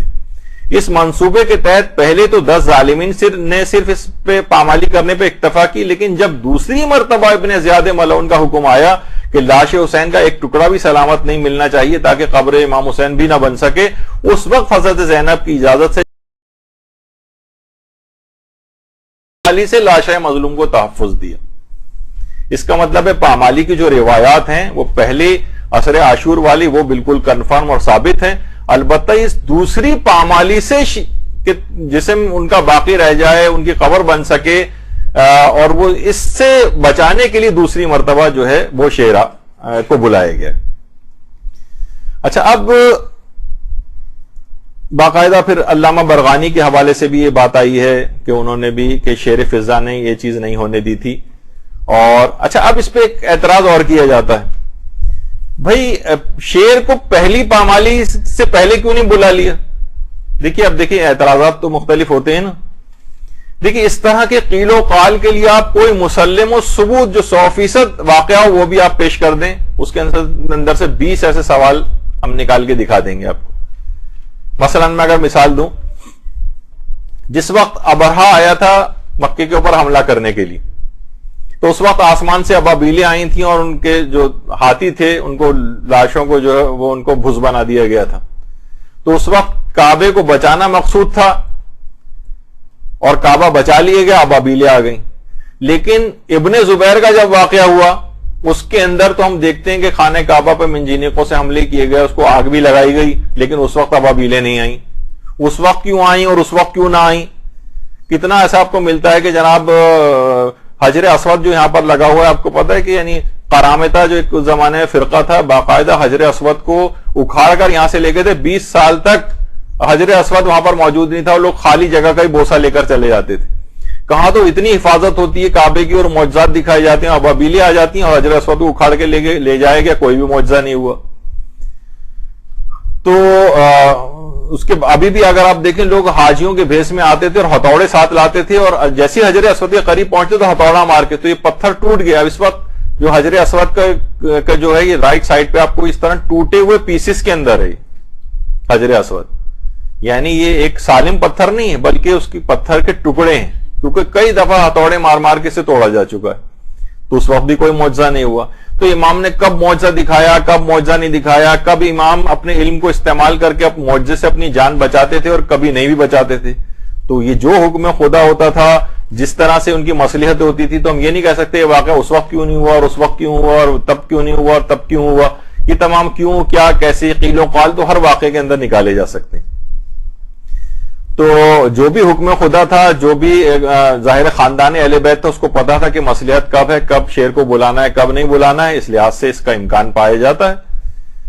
اچھا, پھر ایک سوال یہ ہوتا ہے کہ جناب حضرت فضہ کو کیسے علم ہوا تھا؟ حضرت فضہ کو کیسے علم ہوا کہ کل لاشیں پامال ہوں گے؟ تو دیکھیے, گھوڑوں کی نال بندی کی جا رہی تھی اور خود وہاں پر کربلا کے میدان میں موجود تھی فضہ, اور ان کے جو جس طریقے سے سب چیزیں ہو رہی تھی, اگر نال بندیاں اس طرح سے ہو رہی ہوں تو سنگن مل جاتی. تو اس لحاظ سے کہ ان کو کیسے علم ہوا تھا کہ کل لاشوں کو اس طرح سے پامال کیا جائے گا؟ تو اس کا ہونا کوئی بعید نہیں ہے. خود ایک جگہ پہ انسان موجود ہو, گھوڑوں کی نال بندیاں کی جا رہی ہوں, آوازیں آ رہی ہوں, تو پتہ چل جاتا ہے. پھر یہ کہ بات یاد رکھ لیجئے کہ بہرحال ائمہ کے جو اصحاب تھے خاص, ان کے پاس علم بلایا و منایا تھا, کچھ ایسی مستقبل کی باتوں کا علم تھا. تو فضہ جو خاندان رسالت کے ساتھ اتنے عرصے سے موجود تھی, اور خاندان اس واقع کربلا کی کتنی تفاصیل اہل بیت پہلے سے جانتے تھے, گھروں میں تذکرہ ہوتی تھی, اس لحاظ سے کوئی متعجب بات نہیں ہے کہ اس پہ تعجب کا اظہار کیا جائے کہ ان کو کیسے پتہ چلا. یہ تو بلکہ اگر کوئی اس طرح کا علم نہ بھی ہو تو آثار و قرائن سے دیکھ کر انہیں پتہ چل رہا تھا کہ نال بندی ہو رہی ہے اور دوبارہ ان ظالموں کا یہی ارادہ ہے. اچھا, پھر یہ کہ یہ کتاب کون سی کتابوں میں, بہت ساری کتابوں کے اندر ہے یہ واقعہ. جناب اصول کافی کے اندر تو آپ نے بھی ہی دیکھ لیا, اس کے علاوہ بحار الانوار کے اندر یہ واقعہ موجود ہے, اس کے علاوہ العوالم جو کتاب ہے اس کے اندر یہ واقعہ موجود ہے, اس کے علاوہ انوار نعمانیہ کے اندر محدث نعمت اللہ جزائری نے بھی اس واقعے کو لکھا ہے, اور اس کے علاوہ جلاء العیون جو ہے علامہ مجلسی کی, اس کے اندر بھی یہ واقعہ موجود ہے, اور اس بات الہدات کے اندر شیخ حر عاملی نے بھی اس واقعے کو لکھا ہے. تمام علماء اس واقعے کو پڑھتے آ رہے ہیں, مؤلف سبتین کے اندر اس کو لکھتے آ رہے ہیں اپنی کتابوں کے اندر. تو اس کے اندر کوئی ایسی بات نہیں ہے. اگر یہ واقعہ اتنا ہی ناقابل بیان ہوتا تو یہ علماء کبھی اس کو اس طرح سے اتنی ساری کتابوں کے اندر اس کو ذکر نہیں کیا جاتا. منتخب تروحی کے اندر بھی یہ واقعہ ہے. اچھا, یہاں پر ایک نسبت دی جاتی ہے شیخ تروحی کی کتاب المنتخب کے اندر. البتہ علماء نے جنہوں نے تحقیق کی, میں براہ راست نہیں دیکھ سکا, لیکن جنہوں نے تحقیق وہ کہتے ہیں کہ یہ بات ان کی نسبت صحیح نہیں. وہ یہ ہے کہ روایت کے اندر کہ اس وقت جو شیر آیا تھا وہ حضرت علی علیہ السلام تھے, انہوں نے آ کر دوسری مرتبہ لاش کو پامالی سے بچایا. اچھا, ابھی اور بتا دوں کہ بہرحال یہ جو واقعہ ہے, یعنی اصلاً وہ جعفر نقدی نے اپنی کتاب کے اندر لکھا ہے, وہ شیر فضہ والا واقعہ جو ویسا واقعہ ہے جو روایات کے اندر آیا ہے, وہ جعفر نقدی نے بھی اپنی کتاب زینب کبریٰ میں لکھا ہے. اس کے علاوہ جواد محدثی, ان کی کتاب جو موسوعات و عاشورہ کے نام سے انسائکلوپیڈیا جواد محدثی کا عاشورہ کے موضوع پر, اس کے اندر بھی اس واقعے کو لکھا گیا ہے, اور اس واقعے کو انہوں نے ناسخ التواریخ کے حوالے سے نقل کیا ہے اپنی کتاب کے اندر. یہ جواد محدثی کتاب ہے اسد کربلا, اور اس کا ایک باقاعدہ ہے, اس میں پورا واقعہ انہوں نے لکھا ہے اور اس پہ کوئی اعتراض بھی نہیں کیا ہے. اچھا, اسی طرح سے اب منتخب تروحی کے اندر جو نسبت دی جاتی ہے کہ جناب, اور اس لحاظ سے بہت ساری وہاں پر وہ بھی بنائے جاتے ہیں, تو یہ علماء نے کہا ہے کہ دیکھیے یہ بات اس طرح کی شبیہ بنانا جس میں نسبت براہ راست کہ یہ جو شعر آیا تھا امیر المومنین تھا, یہ بالکل غلط ہے. اس طرح کی شبیہیں بھی نہیں بنانی چاہیے, اور نہ ہی اس طرح کی کوئی نسبت ان سے دینی چاہیے. یہ امیر المومنین علیہ السلام کی توہین ہے کہ پیغمبر کے بعد سب سے زیادہ عظمت و جلالت رکھنے والی شخصیت وصی رسول خلیفہ بلا فصل وہ ایک جانور کی شکل میں آئے. یعنی اس لحاظ سے اس روایت کے لحاظ سے اگر کوئی اس بات کی نسبت امیر المومنین سے دے تو یہ ناممکن ہے, بلکہ توہین کا پہلو ہے اس کے اندر. لہٰذا اس طرح سے اس کو نقل نہیں کرنا چاہیے کہ امیر المومنین خود آئے. بہت سی ایران کے اندر بھی اس طرح سے چیز ہوتی ہے, لیکن علماء نے اس پہ بھی ناگواری کا اظہار کیا ہے, اور عراق کے کسی اور جگہ پہ بھی اگر ہوتی ہے تو وہاں پر بھی اس لحاظ سے کہ اس کو شعر فضہ کی حد تک تو بہت سے علماء نے کہا ہے کہ اس کی چلیں تمثیل بھی بنائی جا سکتی, لیکن امیر المومنین سے نسبت دینا یہ حرام ہے, یہ بلکہ گناہ کبیرہ میں بھی چلا جائے گا. اور یہ بالکل توہین کا ایک پہلو ہے کہ اشرف مخلوقات میں پیغمبر کے بعد جو سب سے عظیم شخصیت ہے وہ کسی حیوان کی شکل میں آئے، یہ ممکن نہیں، یہ توہین شمار ہو جائے گی. تو اس لحاظ سے نہیں اس کو وہ کرنا چاہیے. اور جب بھی اس طرح کی جو تمثیلی پہلو ہے، جب بھی آیت اللہ خامنئی نے بھی جب ایک دفعہ نماز جمعہ تہران میں جو خطاب کیا تھا تو ضمناً اس کا کہا تھا کہ یہ واقعہ شیر فضہ والا ہے، یہ تو اس کی ہمیں تفصیلات یعنی پتہ نہیں ہے کہ یہ کیا ہے اس میں، یعنی اس کا ماجرا ہمیں شیر فضہ کا معلوم نہیں کہ اصل قضیہ کس طور پر ہوا تھا. یہ آیت اللہ انکار نہیں کیا، انہوں نے کہا کہ یہ معلوم نہیں ہے کہ قصہ کس طور پر واقع ہوا تھا، لیکن کہا کہ اس طرح کی جو چیزیں یہ جو باقاعدہ شبیہیں بنائی جاتی ہیں، یہ انہوں نے کہا کہ غیر ایسا ہے کہ اس سے کیا چیز آپ ثابت کرنا چاہتے ہیں. خیر یعنی یہ ان کا اپنا ایک لحاظ سے نظریہ رہبر معظم نے جو سلسلے میں بیان کیا، لیکن یہ علماء نے اس کو اس انداز سے پسند نہیں کیا. البتہ یہ ہے کہ دیکھیے جو شعر ہے یہ باقاعدہ شعر فضہ والا واقعہ کہ اس طرح سے وہ آیا جس میں لوگ اس طرح سے وہ باقاعدہ اس کی تمثیلیں بناتے ہیں، اور یہ خود ایران کے اندر بھی ہوتا ہے، اگرچہ اس کو علماء نے ناگواری کا اس کے اوپر اظہار کیا ہے، لیکن بہرحال اگر اس کے اندر ان کو امیر المومنین سے نسبت نہ دی جائے تو کچھ علماء نے بہرحال اس کو اس کی اجازت بھی دی ہے، بس یہ کہ اس میں غم و حزن کا ایک پہلو ہونا چاہیے. البتہ ایک عراق کے اندر بھی اچھا یہ والی رسم کافی پرانی اسی چلی آ رہی، اس طرح کی تمثیل بنانا شعر کی. البتہ دیکھیے علماء نے بہرحال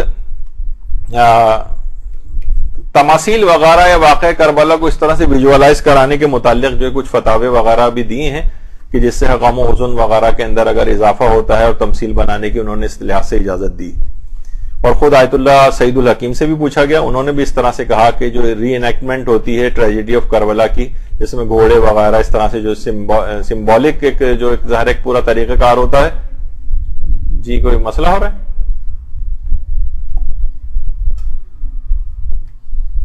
تو انہوں نے بھی اس کی اجازت دی.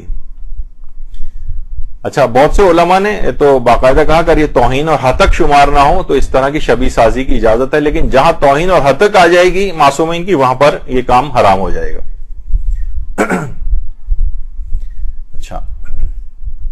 اچھا اب ایک عالم گزرے علامہ شیخ فرج العمران، یہ تھوڑی سی بس ایک آخری بات رہ گی، اس کے بعد تو وقت ختم ہو گیا اس کا. انہوں نے کتاب الاظہار کے نام سے جو ہے وہ لکھی ہے، اس کے اندر اس میں انہوں نے یہ کہا ہے کہ جب حضرت امیر جنگ صفین کے بعد کوفے جا رہے تھے تو کربلا کے راستے سے ہو کر گئے تھے، تو راستے میں ان کی ملاقات ایک شیر سے ہوئی تھی.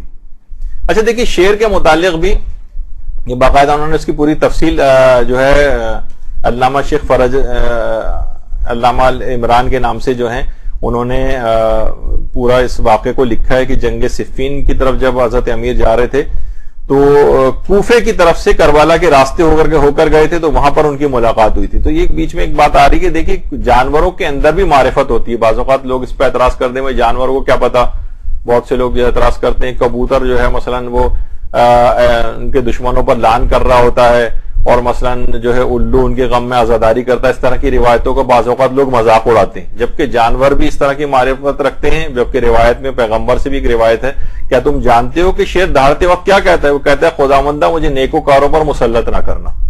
بلکہ ایک عالم نے تو یہاں تک دعویٰ بھی کی کہ آج تک کسی ایک واقعے کے اندر بھی شیر نے کبھی کسی مومن کو نقصان نہیں پہنچایا.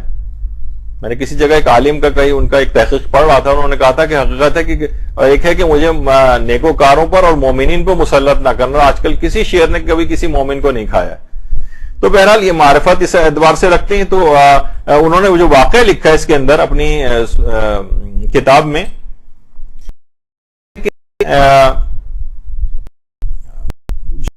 کو انہوں نے دیکھا تو شیر دیکھ کر خوش ہو گئی، اور اس نے جس خوش اور اپنی ایک مشکل بھی کی کہ سلیمان واقعہ کے اندر ہے، حدود کا واقعہ، بہرحال وہ بھی اس طرح کی چیز معرفت رکھتے ہیں. تو امام نے اس کا شعر مسئلہ حل کر دیا. تو شعر نے ہو کر کہا کہ کوئی خدمت ہے میرے ذمے؟ تو کہا کہ تم آج بعد سے کربلا کے بیابان میں رہا کرو، اور جب ضرورت ہوگی تو تمہیں بلا لیں گے. اور پھر فرمایا کہ جب جنگ یہاں پر ہوگی اور میرا فرزند حسین کی لاش کو گھوڑوں سے پامال کیا جانے والا ہوگا اس وقت تم آ کر ان کو بچانا. تو بہرحال یہ شیر فضہ کا جو واقعہ ہے پورا، یہ وہاں پر اس واقعے کی یاد، کیونکہ روایت اس سلسلے میں موجود ہے، اس واقعے کو یاد کیا جاتا ہے. اس جگہ پر لوگ جاتے ہیں، نوحے پڑھتے ہیں، ان کو یاد کرتے ہیں. علماء وہاں پر کچھ چیزیں بیان بھی کرتے ہیں. اس لحاظ سے وہاں پر جانے میں ایسی کوئی بھی قباحت نہیں ہے. اور ٹھیک ہے، نتیجہ بہرحال پوری تمام گفتگو یہ نکلا کہ اگر چاہے فنی بنیادوں پر اس واقعے کو راویوں کے اعتبار سے اس کے اندر ایک ذوف پایا جاتا ہے فنی بنیادوں پر، لیکن اس کے باوجود بھی اس روایت کو پڑھ بھی سکتے ہیں کیونکہ اس کے احتمال وقوع کا امکان موجود ہے کہ یہ چیز واقعہ پیش آیا تھا، اس کا امکان ہے. کسی مجتہدین میں سے کسی نے بھی اس واقعے کو پڑھنا حرام قرار نہیں دیا ہے. تو بہرحال عوام کو جو معجزات ہیں یا فضائل پر مشکوک کرنے کی کوشش کرنا یہ اتنا اچھا کوئی فعل نہیں ہے. ہاں کوئی علمی بہت زیادہ کہیں کوئی گفتگو ہو، کوئی پی ایچ ڈی کا تھیسس لکھنا ہو، روایات کی تجزیہ و تحلیل کرنے کی کوئی کتاب لکھنی ہو تاریخی واقعات پہ، تو وہاں مختلف پہلوؤں سے اس کو ڈسکس کیا جا سکتا ہے. لیکن اس سے کیا ہوگا کہ عوام کے اعتقاد کمزوری ان میں کرنا، ہر چیز کو مشکوک قرار دینے کی کوششیں کرتے رہنا، اس سے عوام کے اندر بہت شکوک و شبہات پیدا ہوتے ہیں اور یقینی باتوں کو بھی پھر وہ شک کی نگاہ سے دیکھنے لگتے ہیں. تو لہٰذا کوئی صحت مندانہ اقدام نہیں ہے اس طرح کی باتوں کو عوام کے اندر پھیلا کر ان کو مشکوک کرنا، تاکہ اثر انگیزی اور غم وغیرہ کی کیفیت کو عوام میں سے کم کیا جا سکے. تو بہرحال آپ نے دیکھا کہ آج ٹھیک ہے اگرچہ ایک واقعہ تو یہ شیر فضہ کے حوالے سے ہماری گفتگو ہوئی، لیکن آپ نے دیکھا کہ اس کے اندر بہت سارے ضمنی مسائل حل ہو گئے کہ واقعات کربلا کے ضمن میں، مصائب میں، معجزات میں، فضائل وغیرہ کے اندر مرسل روایت بھی اگر ہے تو وہ پیش کی جا سکتی ہے، اور ضعیف ہونے کی وجہ سے اس کو جھوٹا بنا کر جو لوگ جس انداز سے پیش کرتے ہیں وہ مجتہدین کا نظریہ ویسا نہیں ہے، وہ اس کو بیان کرنے کی اجازت دیتے ہیں. تو آج وصلی اللہ علی محمد وآلہ الطیبین الطاہرین. برحمتك يا أرحم الراحمين. صلى الله على محمد وآله الطاهرين.